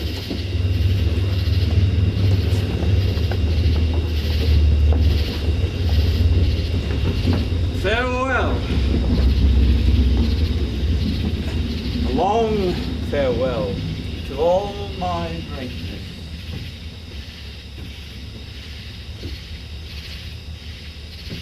This is the state of man. Today he puts forth the tender leaves of hopes. Tomorrow blossoms and bears his blushing honors thick upon him. The third day comes a frost, a killing frost. And when he thinks, good easy man, full surely his greatness is a ripening, nips his root, and then he falls, as I do. I have ventured like little wanton boys that swim on bladders this many summers in a sea of glory, but far beyond my depth. My high-born pride at length broke under me, and now has left me weary and old with service to the mercy of a rude stream that must forever hide me. Vain pomp and glory of this world, I hate ye. I feel my heart new open.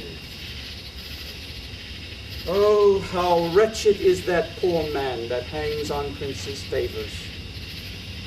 There is betwixt that smile we would aspire to, that sweet aspect of princes and their ruin, more pangs and fears than wars or women have. And when he falls like Lucifer, never to hope again.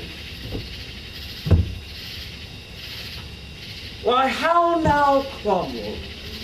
I have no power to speak, sir. What, amazed at my misfortunes? Can thy spirit wonder a great man should decline? Nay, and you weep, I am fallen indeed. How does your grace? Why, well, and never so truly happy, my good Cromwell.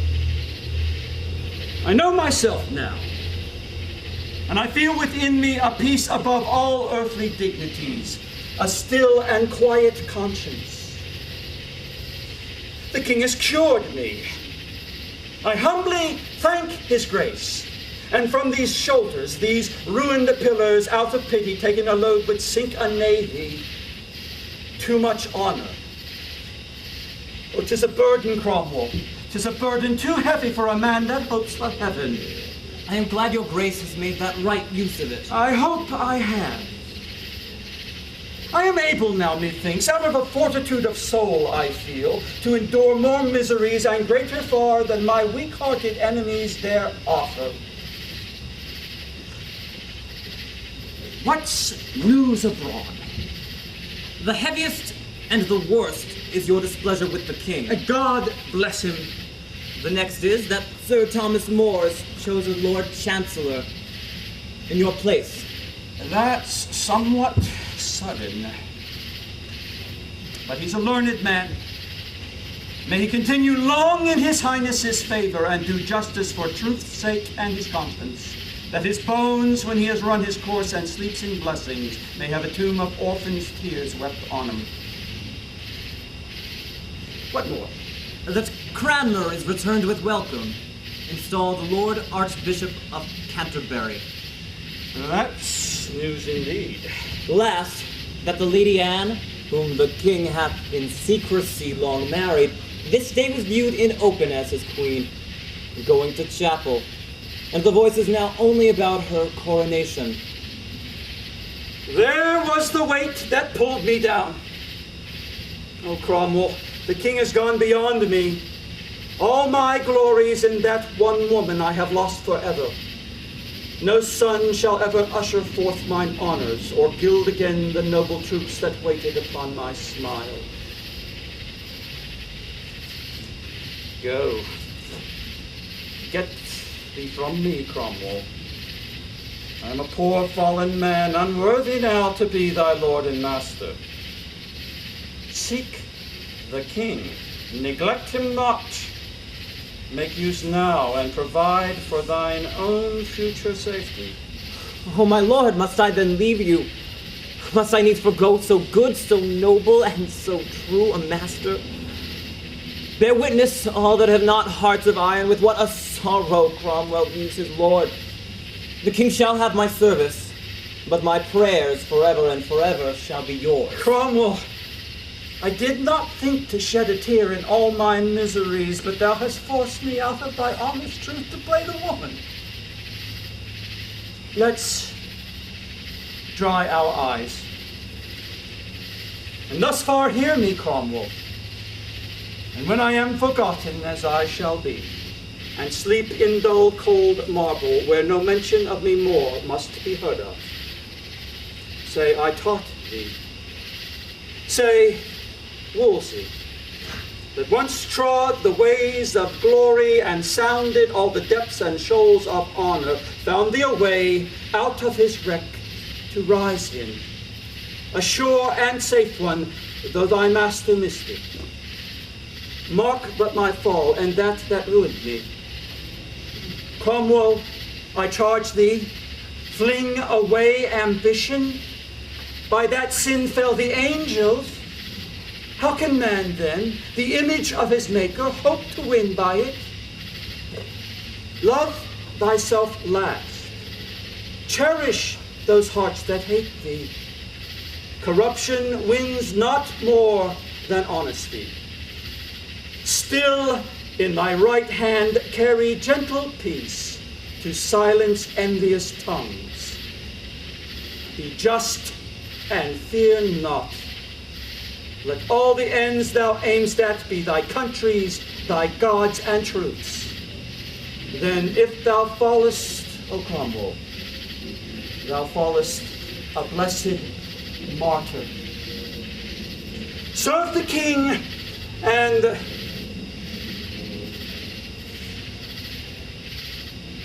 prithee lead me in. There take an inventory of all I have to the last penny. 'Tis the king's.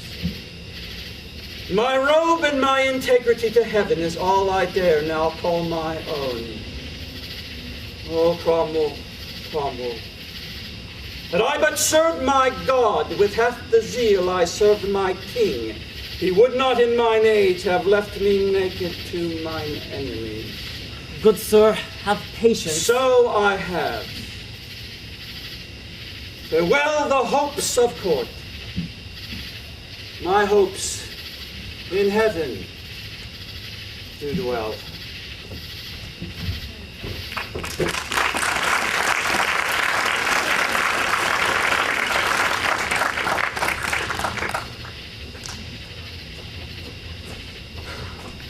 You're well met once again. So are you. You come to take your place here and see the Lady Anne pass from her coronation? 'Tis all my business. At our last encounter, the Duke of Buckingham came from his trial. Very true. But there, that offered sorrow. This, general joy. 'Tis well. The citizens, I am sure, have shown it full their royal minds. Let them have their rights. They are ever forward in celebration of this day with shows, pageants, and sights of honor. Never greater. Nor, I assure you, better taken, sir. May I be bold as to ask what that contains? That paper in your hand. Yes, 'tis the list of those who claim their office this day, by custom of the coronation. The Duke of Suffolk is the first, and claims the High Steward. Then the Duke of Norfolk, he the Earl Marshal. You may read the rest. I thank you, sir. Had I not known these customs, I should have been beholding to your paper. But I beseech you, what's become of Catherine, the Princess Dowager? How goes her business? That I can tell you too. The Archbishop of Canterbury, accompanied with other learned and reverend fathers of this order, held a late court at Dunstable, 6 miles off from Amphill, where the princess lay, to which she was often cited by them, but appeared not. And to be short, for her non-appearance, and the king's late scruple, by the main assent of these learned men, she was divorced. And the late marriage made of none effect, since when she was removed to Kimbleton, where she remains, now sick. Alas, good lady. The trumpet sound. Stand close, the queen is coming. Royal train, believe me. These I know. Who's that bears the scepter? The Duchess of Dorset, and then the Earl of Surrey. A bold, brave gentleman. That should be the Duke of Suffolk. 'Tis the same High Steward. And that, my Lord of Norfolk. Yes.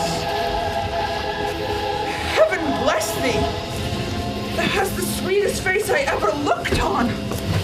Sir, as I have a soul, she is an angel.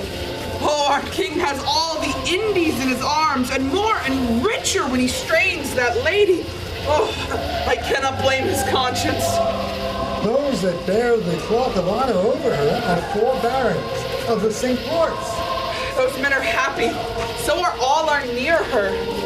I take it she that carries up the train is that old noble lady, Duchess of Norfolk. It is. And all the rest are countesses. The coronets say so. Oh, these are stars indeed, and sometimes falling ones. Oh, no more of that. God save you, sir.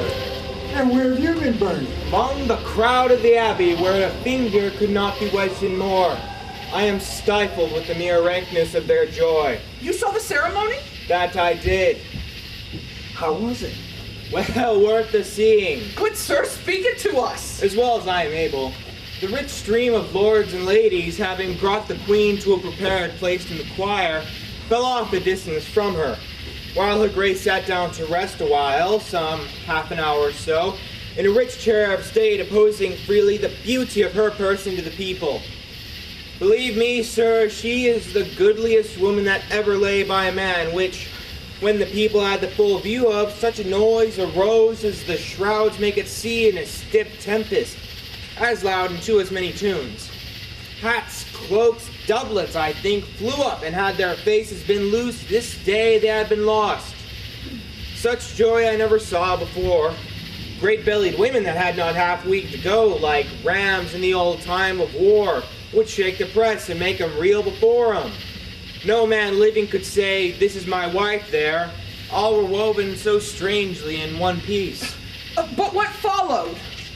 At length her grace rose, and with modest paces came to the altar, where she kneeled and saint-like cast her fair eyes to heaven and prayed devoutly. Then rose again and bowed her to the people, when by the Archbishop of Canterbury she had all the royal makings of a queen, as holy oil, Edward Confessor's crown, the rod and bird of peace, and all such emblems laid nobly on her, which performed the choir with all the choicest music of the kingdom together sung Te Deum. So she parted, and with the same full state paced back again to York Place, where the feast is held. Sir, you must no longer call it York Place. That's past. For since the cardinal fell, that title's lost. 'Tis now the king's, and is called Whitehall. I know it, but 'tis so lately altered that the old name is fresh about me. What two reverend bishops were those that went on each side of the queen? Stokesley and Gardiner, the one of Winchester, newly preferred from the king's secretary, the other London. He of Winchester's held no great good lover of the archbishops, the virtuous Cranmer. All the land knows that, however, yet there is no great breach. When it comes, Cranmer will find a friend will not shrink from him. Who may that be, I pray you? Thomas Cromwell, a man in much esteem with the king and truly a worthy friend. The king has made him master of the jewel house and one already of the privy council. He will deserve more. Yes, without all doubt. Come, gentlemen, ye shall go my way, which is to the court, and there ye shall be my guests, something I can't command. As I walk thither, I'll tell you more. You may command us, sir.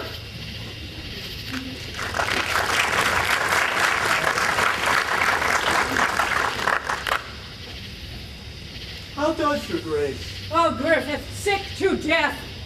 My legs like loden branches bow to the earth, willing to leave their burden. Reach a chair.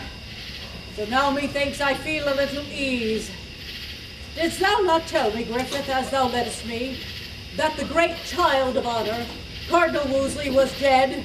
Yes, madam, but I think your grace out of the pain you suffered gave no ear to it. Prithee, good Griffith, tell me how he died. If well he stepped before me, happily for my example. Well, the voice goes, madam, for after the stout Earl Northumberland arrested him at York and brought him forward as a man sorely tainted, to his answer he fell sick suddenly, and grew so ill he could not sit his mule. Alas, poor man. At last, with easy roads he came to Leicester, lodged in the abbey where the reverend abbot with all his convent honorably received him, to whom he gave these words: "O Father Abbot, an old man, broken with the storm's estate, has come to lay his weary bones among you. Give him a little earth for charity." So went to bed, where eagerly his sickness pursued him still. And 3 nights after this, about the hour of 8, which he himself foretold should be his last, full of repentance, continual meditations, tears and sorrows, he gave his honors to the world again, his blessed part to heaven, and slept in peace. So may he rest. His faults lie gently on him. Yet thus far, Griffith, give me leave to speak of him, and yet with charity. He was a man of an unbounded stomach, ever ranking himself with princes, one that by suggestion tied all the kingdom. Simony was fair play. His own opinion was his law. In the presence he would say untruths and be ever double, both in his words and meaning. He was never, but where he meant to ruin, pitiful. His promises were as he was then mighty, but his performance, as he is now, nothing. Of his own body he was ill, and gave the clergy an example. Noble madam, men's evil manners live in brass, the virtues we write in water. May it please your highness to hear me speak as good now? Yes, good Griffith, I were malicious else. This cardinal, though from an humble stock undoubtedly, was fashioned to much honor from his cradle. He was a scholar, and a ripe and a good one, exceeding wise, fair-spoken and persuading, lofty and sour to them that loved him not, but to those men that sought him sweet as summer. And though he were unsatisfied in getting which was a sin, giving and bestowing, madam, he was most princely. His overthrow heaped happiness upon him, for then, and not till then, he felt himself. He found the blessedness of being little. And to add greater honors to his age than man could give him, he died fearing God. After my death, I wish no other herald, no other speaker of my living actions to keep mine honor from corruption, but such an honest chronicler as Griffith, whom I most hated living. Thou hast made me with thy religious truth and modesty, now in his ashes honor. Peace be with him. Patience be near me still and set me lower. I have not long troubled thee. to like your grace.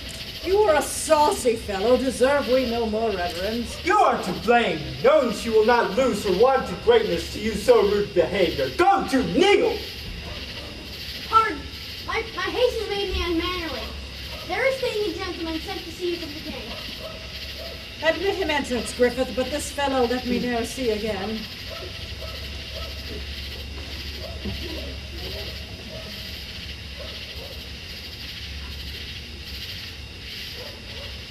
If my sight not fail, you should be Lord Ambassador from the Emperor, my royal nephew, and your name Capucius. Madam, the same. Your servant? Oh, my lord, the times and titles now are altered strangely with me since first you knew me. But I pray you, what is your pleasure with me? Noble lady, first, mine own service to your grace. The next, the king's request that I would visit you, who grieves much for your weakness, and by me sends his princely commendations, and heartily entreats you take good comfort. Oh, my good lord, that comfort comes too late. 'Tis like a pardon after execution. Gentle physic given in time had cured me. Now I am past any comforts here but prayers. How does his highness?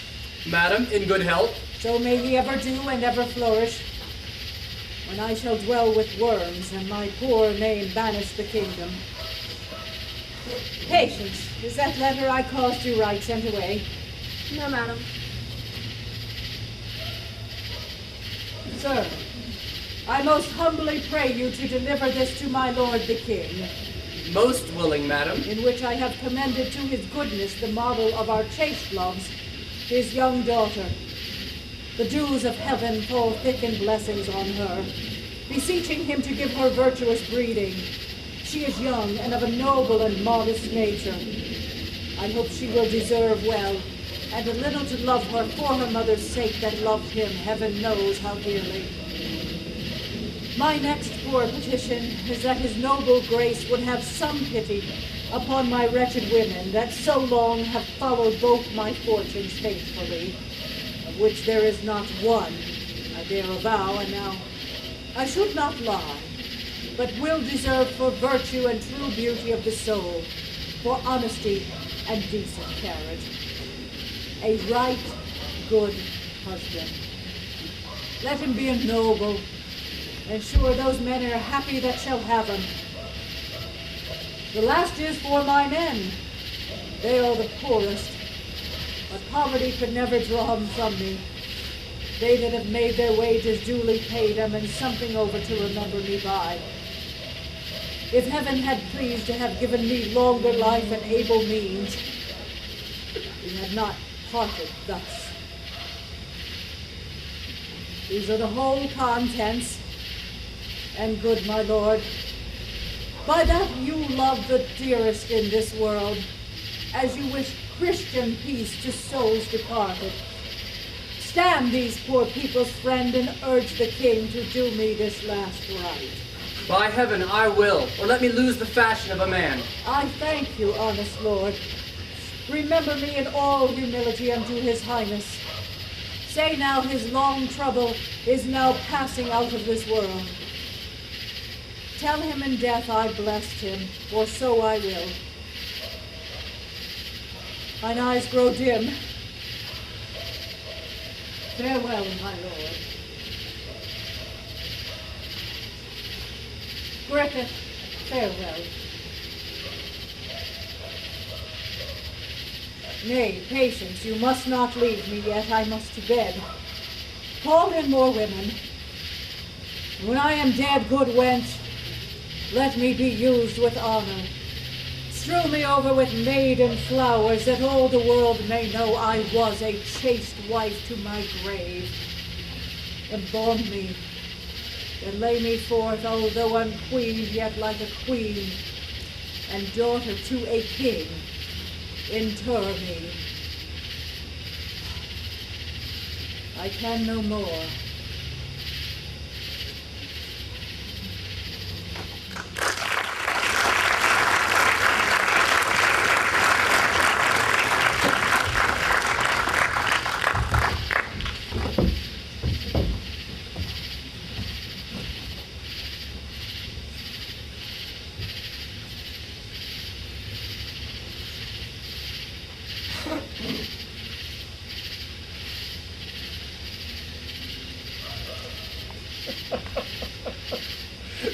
Charles, I will play no more tonight. You are too hard for me. My mind's not on it. Sir, I did never win of you before. But little, Charles, nor shall again when my fancy's on my play. Now, Lovell, from the Queen, what's the news? I could not personally deliver to her what you commanded me, but by her woman I sent your message, who returned her thanks in greatest humbleness, and desired your highness most heartily to pray for her. What sayest thou? Huh? To pray for her? What? Is she crying out? So said her woman, and that her sufferance made almost each pang a death. Alas, good lady! God safely quit her burthen, and with gentle travail to the gliding of your highness with an air. 'Tis midnight, Charles. Prithee, to bed, and in thy prayers remember the estate of thy poor queen. Leave me alone, for I must think of things which company would not be friendly to. I wish your highness a quiet night, and my good mistress will remember in my prayers. Gentlemen, good night.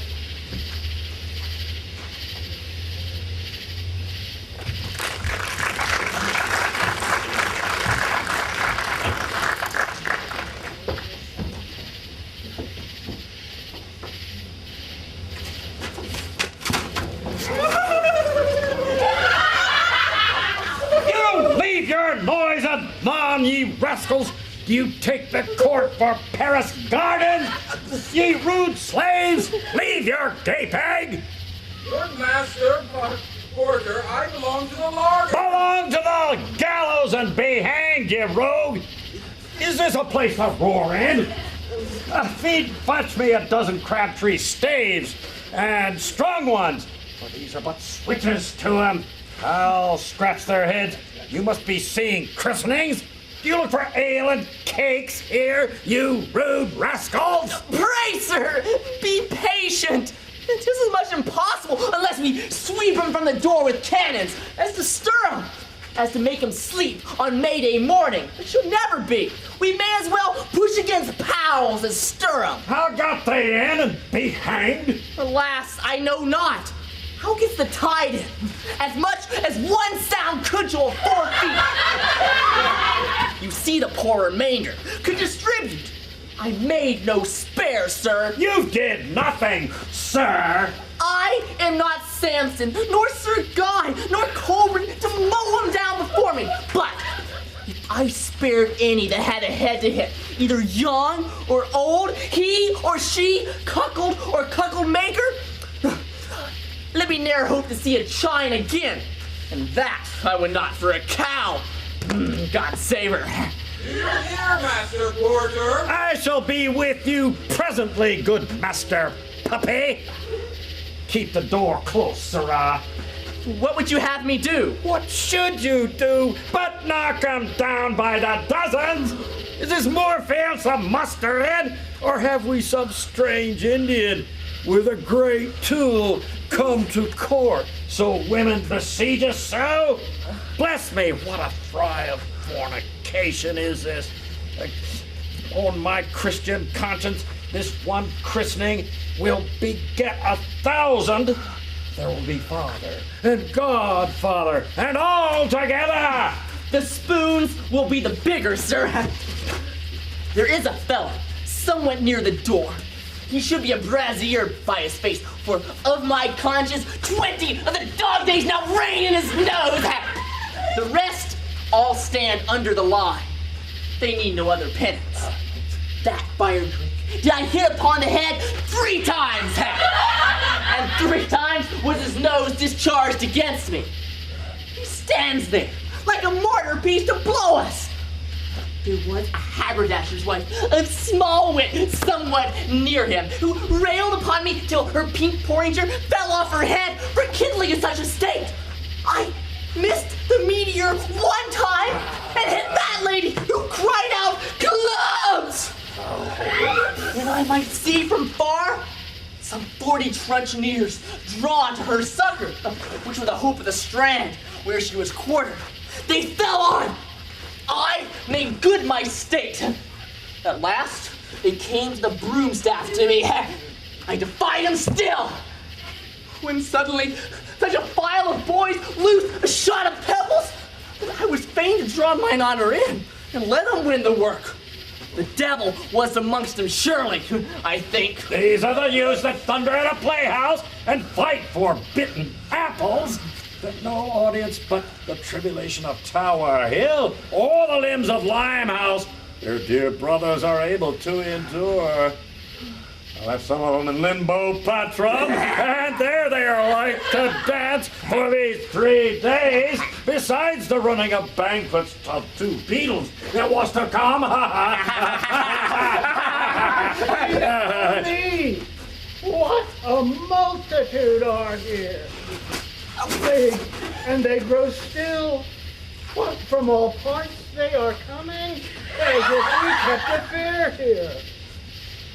Where are those porters, those lazy knaves? Ye have made a fine hand, fellows. There's a trim rabble let in. Are all these your faithful friends of the suburbs? We shall have great store of room, no doubt, left for the ladies when they pass back from the christening. And please, your honor, we're but men, and what so many men do, not being torn to pieces, we have done. An army can't rule them. As I live, if the king blame me for it, I'll lay ye all by the heels, and suddenly too. And on your heads clap round fines for neglect. Ye are lazy knaves! And here ye lie baiting bombards when you should do service. Hark the trumpet sound. They've come already from the christening. Go, go, break among the press and find a way to let the troop pass fairly, or I'll find a marshalsea shall hold ye play these 2 months. Make way for the princess! You, great fella, stand close or I'll make your head ache. You the camel, get off the rail or I'll peck you over the tails out!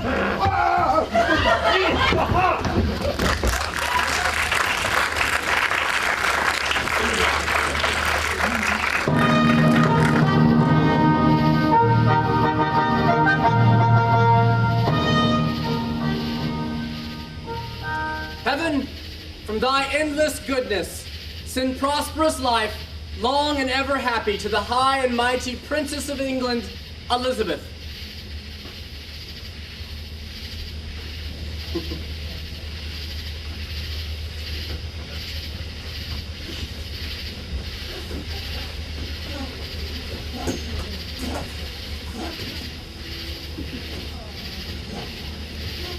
And to your royal grace and the good queen, my noble partners, and myself thus pray. All comfort, joy, in this most gracious lady, heaven ever laid up to make parents happy, may hourly fall upon ye.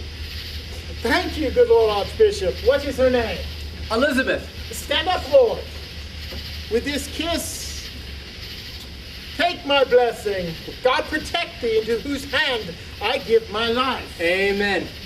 My noble gossips, ye have been too prodigal. I thank ye heartily. So shall this lady when she has so much English. Let me speak, sir, for heaven now bids me. And the words I utter let none think flattery, for you'll find them truth. This royal infant, heaven still move about her, though yet in her cradle, now promises upon this land 1,000,000 blessings, which time shall bring to ripeness. She shall be, but few now living can witness that goodness, a pattern to all princes living with her and all that shall succeed. Saba was never so covetous of virtue and wisdom. All princely graces that mold up such a mighty piece as this is, with all the virtues that attend the good, still shall be doubled on her. Truth shall nurse her. Holy and heavenly thoughts still counsel her. She shall be loved and feared. Her own shall bless her. Her foes shake like a field of beaten corn and hang their heads in sorrow. Good grows with her. In her days every man shall eat in safety under his own vine what he plants, and sing the merry songs of peace to all his neighbors. God, shall be truly known, and those about her from her shall read the perfect ways of honor, and by those claim their greatness, not by blood. Nor shall this peace sleep with her. But as when the bird of wonder dies, the maiden phoenix, her ashes new create another heir, as great in admiration as herself, so shall she leave her blessedness to one when heaven shall call her from this cloud of darkness, who from the sacred ashes of her honor shall star-like rise, as great in fame as she was, and so stand fixed. Peace, plenty, love, truth, terror, that were the servants to this chosen infant, shall then be his, and like a vine grow to him. Wherever the bright sun of heaven shall shine, his honor and the greatness of his name shall be, and make new nations. He shall flourish, and like a mountain cedar, reach his branches to all the plains about him. Our children's children shall see this, and bless heaven. Thou speakest wonders. She shall be, to the happiness of England, an aged princess. Many days shall see her, and yet no day without a deed to crown it. Would I had known no more, but she must die, she must.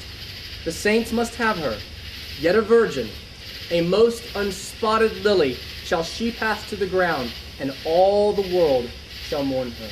Oh, Lord Archbishop, thou hast made me now a man. Never before this happy child did I get anything. This oracle of comfort has so pleased me that when I am in heaven, I shall desire to see what this child does and praise my Maker. I thank ye all. To you, my good Lord Mayor, and your good brethren, I am much beholding. I have received much honor by your presence, and ye shall find me thankful. Lead the way, lords. You must all see the Queen, and she shall thank you. She will be sick else. This day no man think has business at his house, for all shall stay. This little one shall make it holiday.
Montford Park, we do have some special and wonderful people to honor who we would not have been able to do this without. First, in the light booth doing our lights are Shane Banner and somebody else. Brian Pohl. Right, yeah. Our stage manager.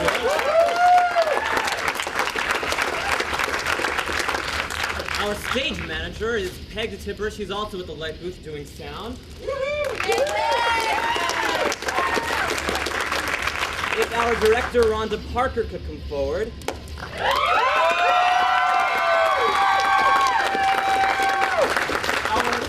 stage manager, Marissa Mello. Costumer, Bill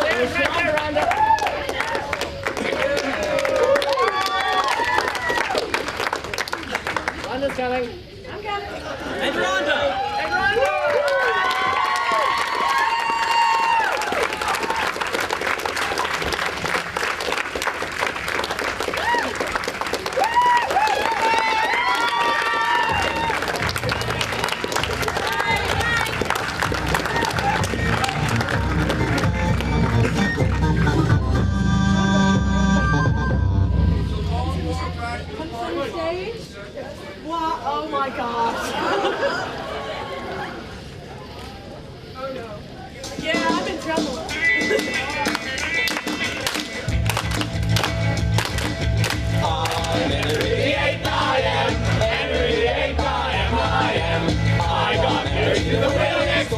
Chief and Mary said it's time for it. Everyone was an Henry. Henry, Sam Willie or Sam. Now Sam, a great old man, I'm Henry.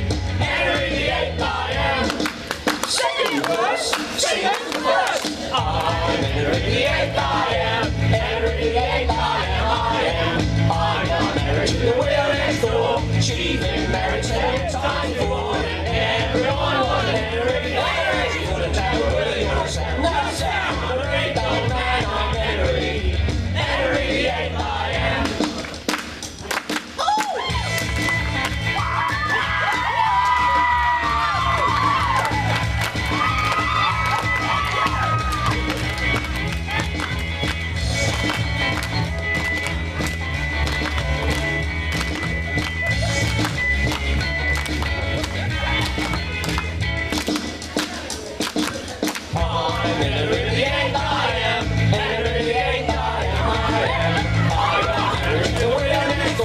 She's been married 7 times for it. Everyone was an Henry. Henry, you couldn't tell Willie or Sam. No Sam, the great old man, I'm Henry. Henry the 8th I am. H-E-N-R-Y. Henry, Henry, Henry, Henry, Henry the 8th I am. Henry the 8th I am.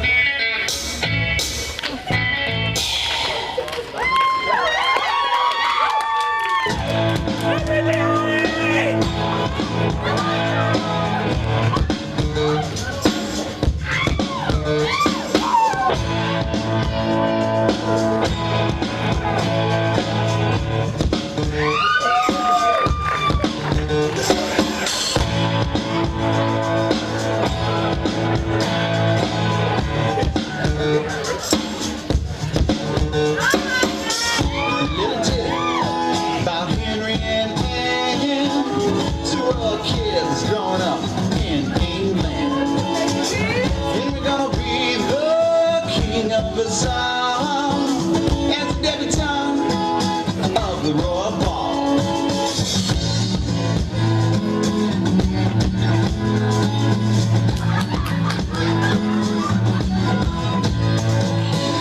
Now I'm gonna take a leg and toss him back some room.